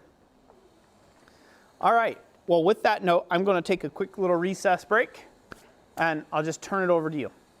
Okay? So get to talking. Random Jessica Johns. I could have used the intermission screen, but that's all right. I will work on rambling. Rocky Mahan says there's 170. Daniel Gray says I'm Irish. Well, good for you. I'm glad you're Irish. I'm American. Let me see what else let me see if I have any little sneak peeks or anything for you guys coming up this week. There's not a whole lot of time left in November, so it's definitely coming up on Roy's favorite season, Christmas, which he's been celebrating in some degree since October, actually. We got out the other day some of our, Jess Rant, not quite. We got out some of our Christmas decorations the other day, and if you were here for last year's great Blacksmith Christmas giveaway, you'd have seen Roy hung stockings on the main beam over there, and some, what do they call that? Like not vines, I guess bows, call them evergreen bows or whatever. But Roy decorated last year, and so I got that on. I'm like, are we gonna put those up this live stream? And he's like, no, we're gonna wait till next live stream. So you guys, next time, it's definitely gonna be Christmassy in here. Ben Ellingsworth, thanks for the enameling video. I'm glad you enjoyed it. I think I have about 10 of those in total. Anything from, I don't think I've done a formal video yet on enameling in the kiln, but we did do that live stream, I think last month. So that's there. Aubrey Heyer, the temperature is about somewhere in the 30s. I mean, during the day today it was like 58, so that felt really warm. But it looks like from here on out we're gonna be lower 40s and 30s for quite a while. Whily Rook Bladeworks, did the sign go out? Yeah, it's not been quite fully functioning this time. I have to look into that and see what the dealio is with that. Robert, well, it didn't turn red when Mike from Rant Ironworks had changed it. It didn't change colors to red. So I will have to take a look at that. Robert Shell, how are the big... Maybe. Oh, that cross is reverberating. That's funny. And Robert Shell, how are the big commissions going? Roy has gotten most of them out the door currently. I'll let you share. What was the question? I'm sorry. How are the big commissions going? The majority of the ones I needed to get done out the door before I leave for my class are all done. So that's good. I've got a couple long-term projects I'm still working on at various stages of completion, but those are like pet projects a little bit, so I got a little bit of leeway on those. I'm trying to get those done by Christmas, but we'll see where we're going. But there's thousands of man hours into those things, so you get to a certain point, you can't rush them. So otherwise you're gonna go all back to square one. So other than that, I mean, they are going pretty well. I had a rush of really big orders and commissions come through. A lot of very large basins, bowls, things like that all at once. And so I really crammed those in and hustled to try to get those done, and was able to get those accomplished. So, whew, makes you feel just a little bit better when you can get those done. So, yeah. Other than that, now I also got Milk Dud's coming to say hi. So, like I said, he's only in here because he wants food. Yeah. That's it. Like, where's the food? He's like, I didn't come up here to be lovey-dovey. He's just there for food. So, let's see here. What was I going to say? Oh yeah. So just recently, we did a video on stocking stuffer ideas and things like that of the blanks that we sell over our website, blacksmithpdfs.com. We got a ton of those through. We got a slew of orders on those, so a lot of people are ordering. So we're very grateful and thankful for that. And so I've been spending the last day and a half or so cutting on the CNC plasma bed, and doing that and everything else. Basically, that's been my life for the last couple weeks. So I've been putting in quite a few hours, late night hours, and burn the midnight oil, but it's been good. It's been good. I kind of like around this time. Not only do I like giving away a lot of things, but I kind of get into that last minute hustle for the year. It's like, okay, let's finish the year strong. Get done what I can get done. And I don't like to carry a lot of, older work into the new year. There's already going to be some jobs that I'm going to be carrying into the new year, which is okay. Yeah, I mean, it's good. That means I'll have plenty of work even into the new year to do. But anyways, yeah, that's me. I'll shut up now. Thank you. Great question. Oh, and by the way, I want to just say this real quick before we move on. We still on me? Yeah. Okay. Thank you all for all the great support. Thank you for the comments. Thank you for the subscriptions. Thank you for the views. Thank you.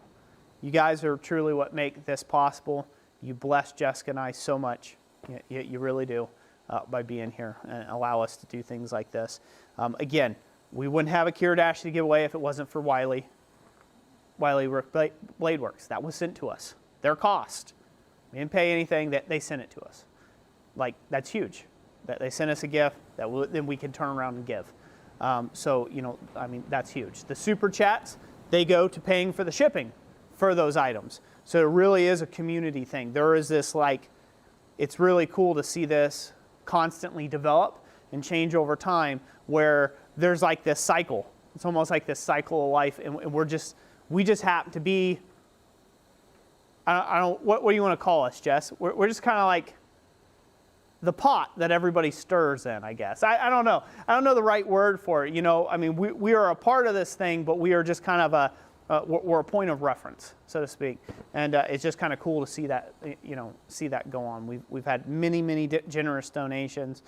We've got a lot of generous donations for our great Blacksmith Christmas giveaway live stream, which we will be doing this year again. Got a lot of great items already that we're giving away, so it's going to be a huge one. Lots of stuff.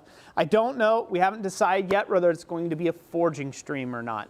We haven't decided how we want to actually handle that, but most likely it'll be a forging stream, and then we'll have, big emphasis on just giveaway items. That'll be the emphasis. So a lot of me just jawling, her jawling some too, huh?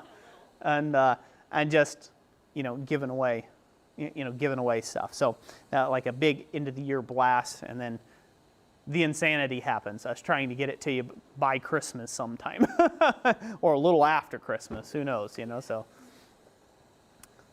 Well, the cutoff day is the day after the live stream, so it would depend how quickly we can ship the items. Yeah, most likely it'll be after Christmas that everybody receives it.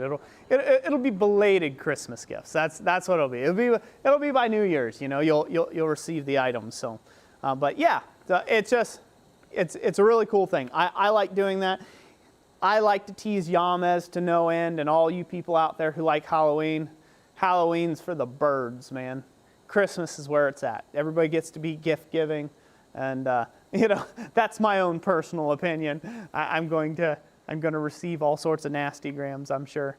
Halloween's my favorite time of the year. So, but in my personal opinion, you can't beat Christmas because you get to give away a lot of stuff, right? You get to it's not just giving away stuff. It's just, you know, it's the element, it's the aspect of Christmas and what it means, you know, to constantly be sharing and goodwill. That whole thing it's a good focal point. I think it's a good wrap up, and it's the reason why you can sing on New Year's Eve, you know, the song that you sing when the bell tolls and strikes at midnight, right, on New Year's. I mean, so it's because of Christmas. That's why. I like it. I love it. I'm going to shut up. I'm getting personal about it. What else we got? I see. It changed. You do. That was Whily Rook Bladeworks who says the word is leadership. Leadership. Okay. Well, pot stirring, that works too, you know. Oh. All right. So what do we want to do next? Do we want to give away something else? Or do we want to go on to like the sculpting of the little side plates, file work real quick? I will leave that up to you. It looks like we're sitting at about 6:45 p.m. 6:45? Okay.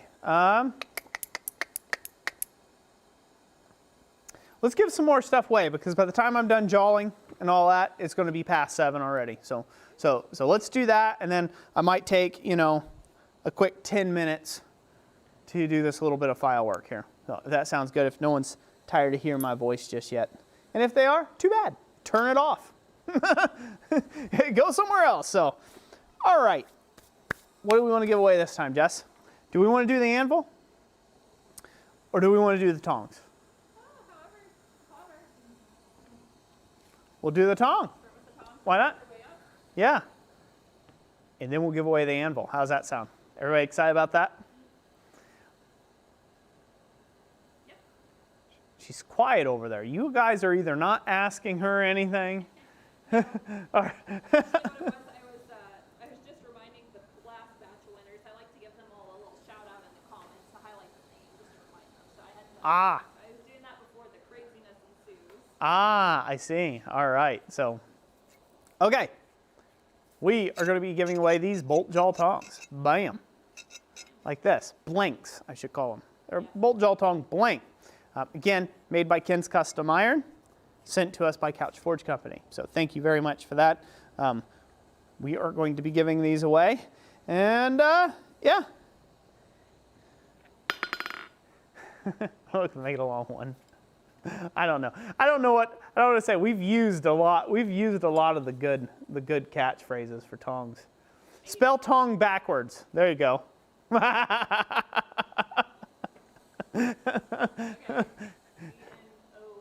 T. Spell tong backwards. This is getting nutty. Are we ready? Yeah. Are they commenting yet? Different random tong backwards. Just spell tong backwards. So. Oh yeah, yeah. There's a few. All right. All right. Here we go. We're gonna start drawing for it. Spell tong backwards.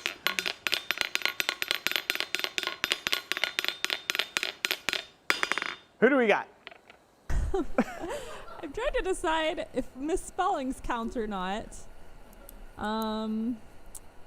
I'm trying to make sure I got this right. Okay. Bloody-eyed old grandpa. That's the winner. Gnot. Yeah. Yep, gnot. It's hard to spell tong backwards. Jessica can't even pronounce it. She's like, it's G-N-O-T. Yeah. Right? Yeah. Gnot. It would have been a lot easier. So, bloody-eyed old grandpa, congratulations. If you want these bolt jaw tongs, you get through that contact email down in the description. That would be great. And we'll send them to you. If you don't claim them by next live stream, they will no longer be yours. They will be offered to somebody else. So they will get passed along. Just like I believe those scrolling tongs were that way. I think somebody didn't claim them from a few live streams back. So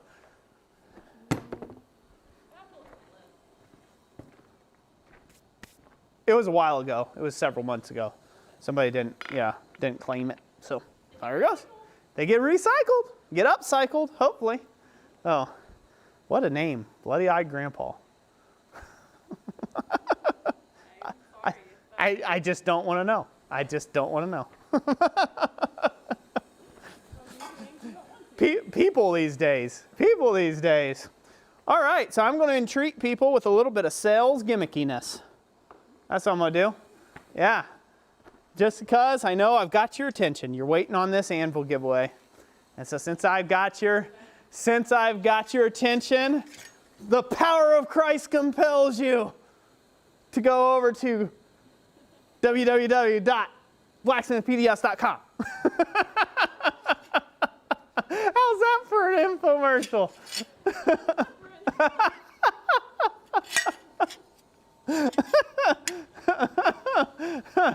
There's so many people who just left out of rage right now.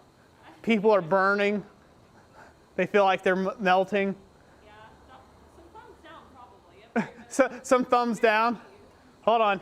I got to complete the ensemble. Holy water.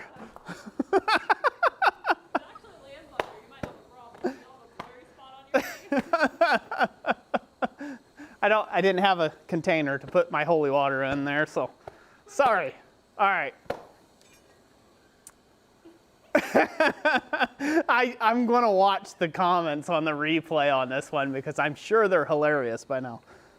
I'm sure they are. So, we've been asked a bunch, boatloads of times since like last year, a couple years ago even. I did some layered cross videos, how to forge layered crosses. Had all sorts of troubles with people manufacturing them, then quit manufacturing them, making them, and so on and so forth. So, Jessica, since I've got the CNC bed, we are now cutting out cross blanks over at our website as well. So if you're interested in those, you can go get those. We've got this one. This is the fancy cross. In fact, I have a video tutorial on doing this one coming out soon in just a couple weeks. We already have tutorials on this layered cross design right here. This is the Celtic cross. So design right here, it's layered. It comes with rivets. So you can put the whole thing together. So there's nothing there. This one's just a single. There's no layers to this one. It's just a basic wall cross. You'll get this one. This comes with rivets to it. We offer that style and design. And then we also have this one, the fleur-de-lis cross, which I like a lot. I like this style a lot. Gives you a lot of dimension that you can forge. And again, we already have tutorials on YouTube on forged crosses using these blanks already. So, so if you need a tutorial, they're already there. And again, we could get these shipped out to you. They're really easy to put together. Really easy to add your own flair to them, and they're a great gift for, you know, the heathen in your life, somewhere near you.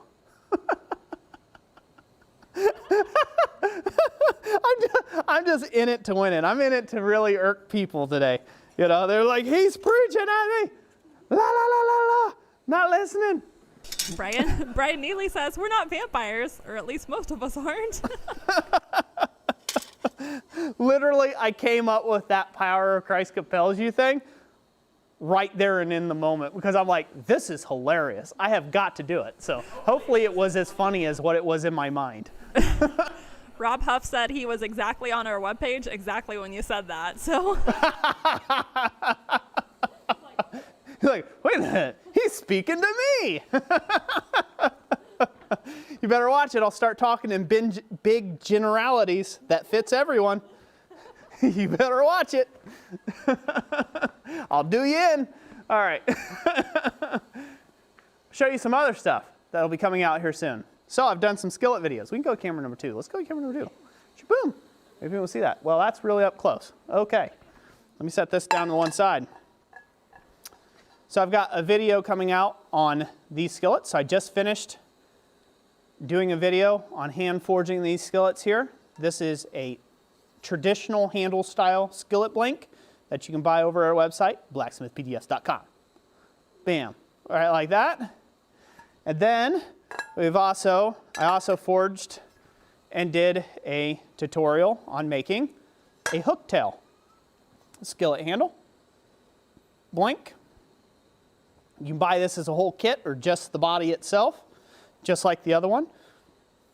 Again, over our website. So I did a tutorial on that. So that'll be out. That'll be upcoming this, not this upcoming week, but probably the one following. So in the upcoming weeks ahead, you'll be getting these. These are actually going as gifts to some neighbors. So shh, don't tell them. Oh, this is how you sucker up to your neighbors for living next to a stinky, loud blacksmith. So do stuff like this. Suck up to your neighbor. Go to blacksmithpds.com. Buy two. Buy one for a friend.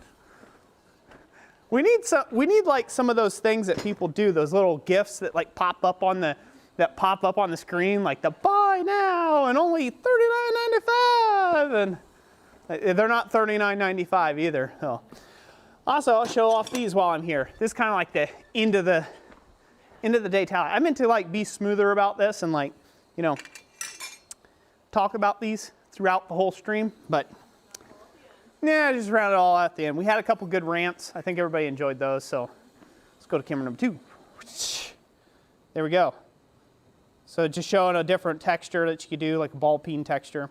So we also have spatula and ladle blanks, where you can buy just the spatula portion or ladle portion, or you can get the entire kit as well. You can see that.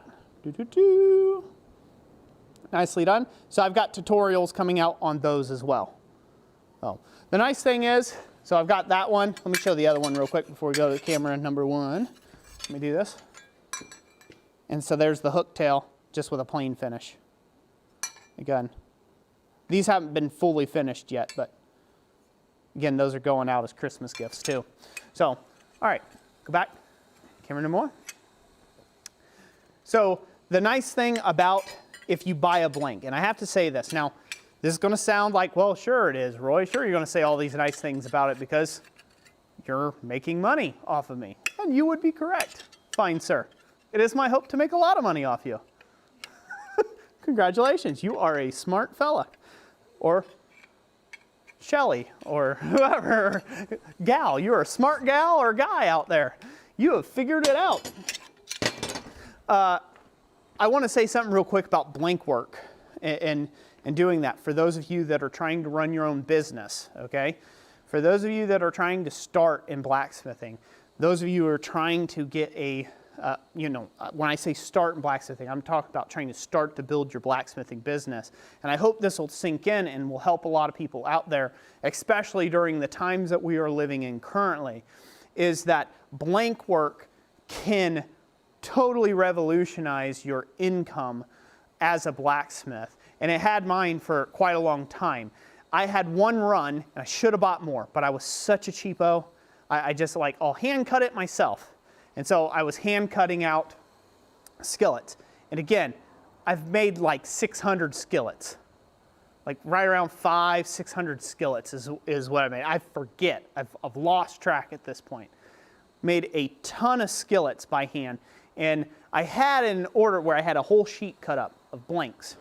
And it was like a friend of a friend kind of deal where I ended up getting them for fairly cheap. But then the next time was all on me. And that's why I didn't buy it, right? Because I had to have an entire sheet, like a 5x10 sheet cut of skillet blanks in order to get them. And I had to buy it by the sheet, not just by the blank. But those were the easiest skillets to make. They were the fastest. I was able to like just knock out one pan body right after the other. And wow, it really did help. So what I was able to do is, instead of me taking and cutting out one by hand, and that take 20 minutes, then cleaning it up, that took another 10, and then forging it, that took another 10, 20 minutes, right? Like, instead of having those two first steps, I didn't have to do any of the cutting or the cleaning, so that was gone. So the only thing I had to do was do the forging portion, that 20 minutes. So I could fit like an additional skillet and a half into the same amount of time block for my day. Now that's on skillets. On ladles, or spatula sets, again, already having the blank design. Of course you can cut a circle. You should be able to cut a circle. Scribe a circle and cut it out by whatever means. You should be able to do that. Same thing. A spatula. It's really not hard. It's a rectangle with a rounded end. That's it, right? You should be able to cut a spatula. But not having to do that really speeds up your efficiency. So having something that's already figured out, no layout work, no mess, you just throw it into the fire, you bend it to shape, it's done. Set it off the side, make you another one. Bam, bend it in the fire, throw it off the side. Boom, done, right? Same thing with the handles. That was the thing that I was doing by hand when I was making skillets, when I was making all those skillets, and that was a drudgery for me. It was the only forged portion, technically, of the skillet that was like transformative type forging and not just forming of a skillet. And so those handles, those two different styles you see there, would take me, I got them down to about 15 minutes each. But that's 15 minutes versus having them done already. And as you'll see in the videos when they come out in the week, they take like 5 minutes each. That's a huge cost savings. So that means you could do a lot more in the same amount of time. And when you're first getting started and you can't charge, you can't charge a whole lot for your iron work and things like that, having those shortcuts are a real big handy thing. So I hope my CNC venture here that I'm going with this plasma bed, I'm hoping I can provide stuff. So if you've got ideas as well that you'd like to submit, go ahead and drop them of things that would be helpful to you. You can email us. If there's a bunch of emails, we probably won't get back to everyone, but we read every email. We do. We read every email. But if you got a bunch of ideas or things like that you care to drop, or something that you think beginners would be helped by or beginning businesses would be helped by, let us know. And maybe it's something I can provide in the future and do that. But it can be a huge shortcut. Now, again, I got tired of making skillets. I sold so many of them, I was tired of them. I didn't want to do them anymore. In fact, originally I got into them because I was setting that up for another guy in my shop to work. And they bailed. So then I got stuck to doing them. I built a whole product line around having a couple employees, and well, that went down the ship. I got stuck doing them because it was really popular. So I got to making them. So like when I was done, just done, goose cooked when I was done making them. That was about 2 years ago, I think I quit making skillets. I was forging these, I'm like, oh, man, these are so easy. I'm like, these are so easy. It's like a quick $200, for a skillet. I'm like, man, that's a quick $200 right there. And I'm like, no, Roy, no. You got too many other irons in the fire. No, you're not making skillets anymore. No. Anyways, that's enough. I'm going to stop going on and on about that before I get accused of being a sellout or who knows what else. Pushy salesman. Do what you want. Do what you will. But remember, the power of Christ compels you to go over to blacksmithpdfs.com. And slight deviation from that conversation. Super chat from Newt's Leather and Metal Smithy, and he asked, have you ever forge welded a layered cross, and if so, how did it turn out? I've never forge welded a layered cross. I imagine if you were trying to forge weld it, keeping it clamped, so it doesn't shift out of position. I think that'd be the trickiest portion. Other than that, getting it hot. In that case, you're probably going to actually have to use some flux on that one. I know that's a dirty word here in this shop, but because there's so much surface area to scale, you would have to get a decent amount of flux in on the piece to actually get it to work out right in forge weld. And you'd have to do it in sections, so you'd have to work from one end of the cross and work your way slowly across the entire plane of the cross. It wouldn't work out to try to weld the whole surface, unless it was a small layered thing, but in one heat. You would have to start at the end, get it tacked, and then just slowly work the joint back and get the whole thing welded that way.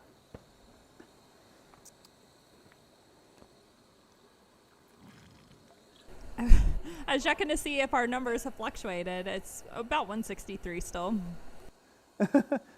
Oh, you were trying to see if people left?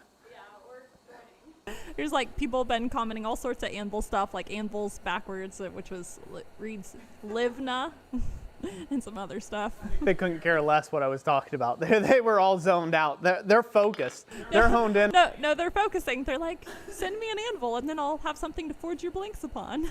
Oh, that's well played. Well played. All right, so let's give away an anvil, huh? All right, so some ground rules. Just got to put this out there. The anvils, unfortunately, they are the USA only variety. Company won't ship them anywhere around the world. They just do US, so that's kind of what it is. Nothing we can do about that. It's coming from the manufacturer that way. But maybe next year, maybe we'll find a way of doing more international type stuff. And who knows, channel keeps growing and all the members and all these super chats and all these stuff. Like, I don't know, maybe we'll be able to do something and fund something as an international giveaway. Find a company internationally that can ship cool stuff. May not be anvils, but might be cool stuff. I'll just leave it at that. I've got plans. I got plans, but you won't know about that until our New Year's live stream. You won't know anything about what Roy's got planned until we're standing firmly in 2021. If I still draw wind. Yes. Let's hope, huh? There's at least 166 people counting on it. Is that what it is? Yeah. All right. Let's ring the anvil, shall we? Let's do it. You ready? Special catchphrase or no? I don't know. Just talk amongst yourselves. Yeah. Shouldn't give them do you think we should do a special catchphrase? No. No? It makes it easier to throw randomly, and I'll just scroll and land on somebody, and All right. as long as they meet the criteria. All right. Yeah. Don't get too lost in weird conversations by yourself on the internet. Let's go. Ready? Set, go. This is for the 66-pound Achayo anvil. In 3, 2, 1. Who do we have? I landed on Nick Rolfs, who says, Anvil, anvil, anvil me, please. I would like to get away from my 7-5, and I'm just starting out in this hobby. Winning the anvil would be a huge help in doing that. Nick Rolls, congratulations. Everybody give Nick Rolls a congratulatory round of applause down in the comment section down below. Congratulations. You have got to get with us through that contact email. Don't go spamming all the other emails or my social media. Through the email that's in the description down below. Through the contact. Which is what, Jessica? Is that it? Yep, ChristCenterForge@gmail. So contact through there, okay? To claim your prize. And we need your information and all that good stuff so we can ship it to you. Good? Cool? Everybody's excited about that? No. That makes anvil number 11. We couldn't do it without you. We really couldn't do it without all the super chat support, without all the membership support, without all the viewership support. We really couldn't do it. So thank you all. Thank you so much. That is just as much a victory for you all as it is for us. So it really is. Greatly, greatly appreciated. What you got going on, Jess? You writing it down? Yeah. Make sure I have everybody written down. Is everybody written down? They're all lock, stock, barrel? Yeah. Did anybody enjoy this stream? Or just me? Well, Jason Sisk says he always liked catchphrases. He's like, darn it. Oh. Oh. Mastercraft says, yay. Thank you all so much for all you do. Hey, you're very welcome. Very welcome. So, yeah, I've got big things planned. Let's talk about the Christmas giveaway live stream because that'll be coming up soon. Coming up soon. We have, huh? Yep. So December 18th, we have the Great Blacksmith Christmas Giveaway live stream. That live stream is predominantly focused on all the different types of tools we have. We have guillotine tools we're giving away this year. Tong blanks we're giving away this year. We're gonna give away some more of them Kirdashis this year. We're gonna have sticker packs to give away this year. We're gonna have my own blanks I'll be contributing from the bed, from the CNC plasma table, right? I've got blanks like that I'll be giving away this year as well. Yeah, there's just a ton. There's tooling out there. Again, Uncle Buck Forge, he delivered on the guillotine tools. I believe it's been a little while since I checked in the box. It's been sitting there. Months ago, when he decided he wanted to get out of cutting them full time for a living, he sent me, what is it, 5? I believe it was 5 full-fledged guillotine tools and a couple kits. So, awesome. Much like this one, but a little bit different. Guillotine tools. So, again, we'll be shipping those out, during that giveaway live stream. So, you have to be there. That's the only prerequisite. That's the only requirement. You have to be there. If you're not subscribed and you don't have that bell for notifications, well, you'll never know when we go live. We're going for that. So you'll want to subscribe. You want to click the bell for set it for all notifications so you can be here and know when that is. Jessica always, or not almost, semi-always, puts the links for the next live stream down in the description, don't you, Jess? And I don't know if you've been. Yep. So both of the live streams that are upcoming, you can set a reminder. You can tell YouTube, hey, I want to know exactly when this goes live. Set me a reminder. And you can set a reminder, and then they will message you when it goes live, as long as you have notifications allowed on your phone, or wherever your device is on that day that you go live. So we have one coming up. I think it's December 5th. There'll be a live stream on December 5th. It'll be a general live stream like this. We'll also have some giveaway items there as well, some door prizes. And then we will be giving away the ANVIL at the Great Blacksmith Christmas giveaway live stream. Again, that'll be ANVIL number 12 this year, which is so super awesome. So super awesome. I'm super excited about that. So, yeah, super excited. Originally at the start of this year, my grand plan, I had this grandiose plan, before the year happened. The year of 2020 happened. I had this really grand plan, and unfortunately, we just didn't hit the marks that needed to do this. But I wanted to give like 12 anvils away at the end of the year and just do like the 12 days of Christmas, but like do the 12 days of anvil giveaways. But alas, it did not happen. Roy is not that wealthy. I'm not that affluent where, I can get that going, and I couldn't snooker any companies into giving me 12 anvils to give away for free. For me? No. So I couldn't snooker anybody into that type of deal. So there you have it. We give away 12 anvils across the whole entire year. That's it. It's still been a heck of a lot of fun, hasn't it, hon? Yep, it's been a heck of a lot of fun. I got good plans for next year, 2021. Again, like I said, I'm not supposed to say anything until I get there. And Yama said he's going to try to have a hammer to you for the giveaway as well. Hey, awesome. Thank you, Yamas. Greatly appreciate that. We'll get that shipped out. It'd be cool. So, all right. I think that's going to be it. What do you think? We gave away an anvil. I ran my mouth a lot. Roy Rant in the mix? Several Roy Rants in the mix. I answered a lot of questions, I think. Yeah. Check, right? Check. I'm going over a mental list, making sure I hadn't forgot nothing. Jessica petted the cat. Yeah, I'm drawing a blank. I don't know. What else? Oh, yeah. I went into my super salesman-y pitch about you needing to buy blanks. If you love me. No, I won't go that far. We're like, if I love you, I'm going to order this blank, have it shipped to me, and then say I want a refund. We won't go there. Trust me. It's okay. It's okay if you don't love me. I'll survive. I'll still sleep at night. Well, kinda. Oh, anyways, so there we are. Any other questions, Jessica, before we close this whole thing down? Nope. Just Eric Seeger says you guys are very generous. Thank you. Brute Lemon says it's right around the corner. And Brute Lemon says show the cat. He ran off. Yeah, he's probably stomping up a storm around his food bowl. We got one of those automatic cat feeders. And apparently little Tubby thinks that he just gets fed anytime I'm in the shop because there's like a manual push button. And so you show up in the shop, he's like, oh, feeding time. Like, no, I'm not going to feed you right now.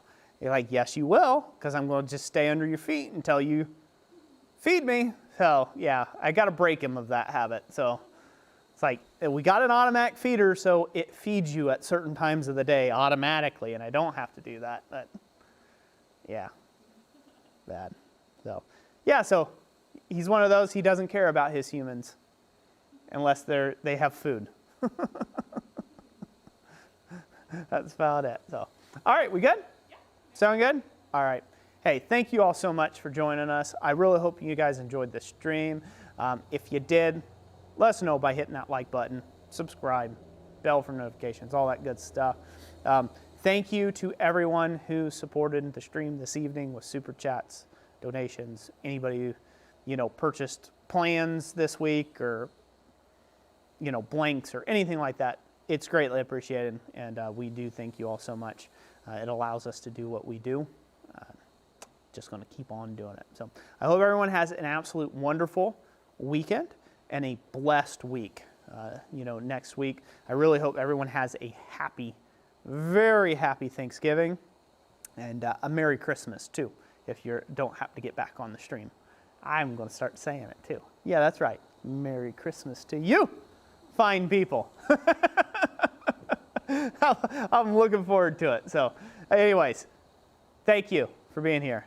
And without further ado, God bless you all, and we'll catch you on the next one. Bye now.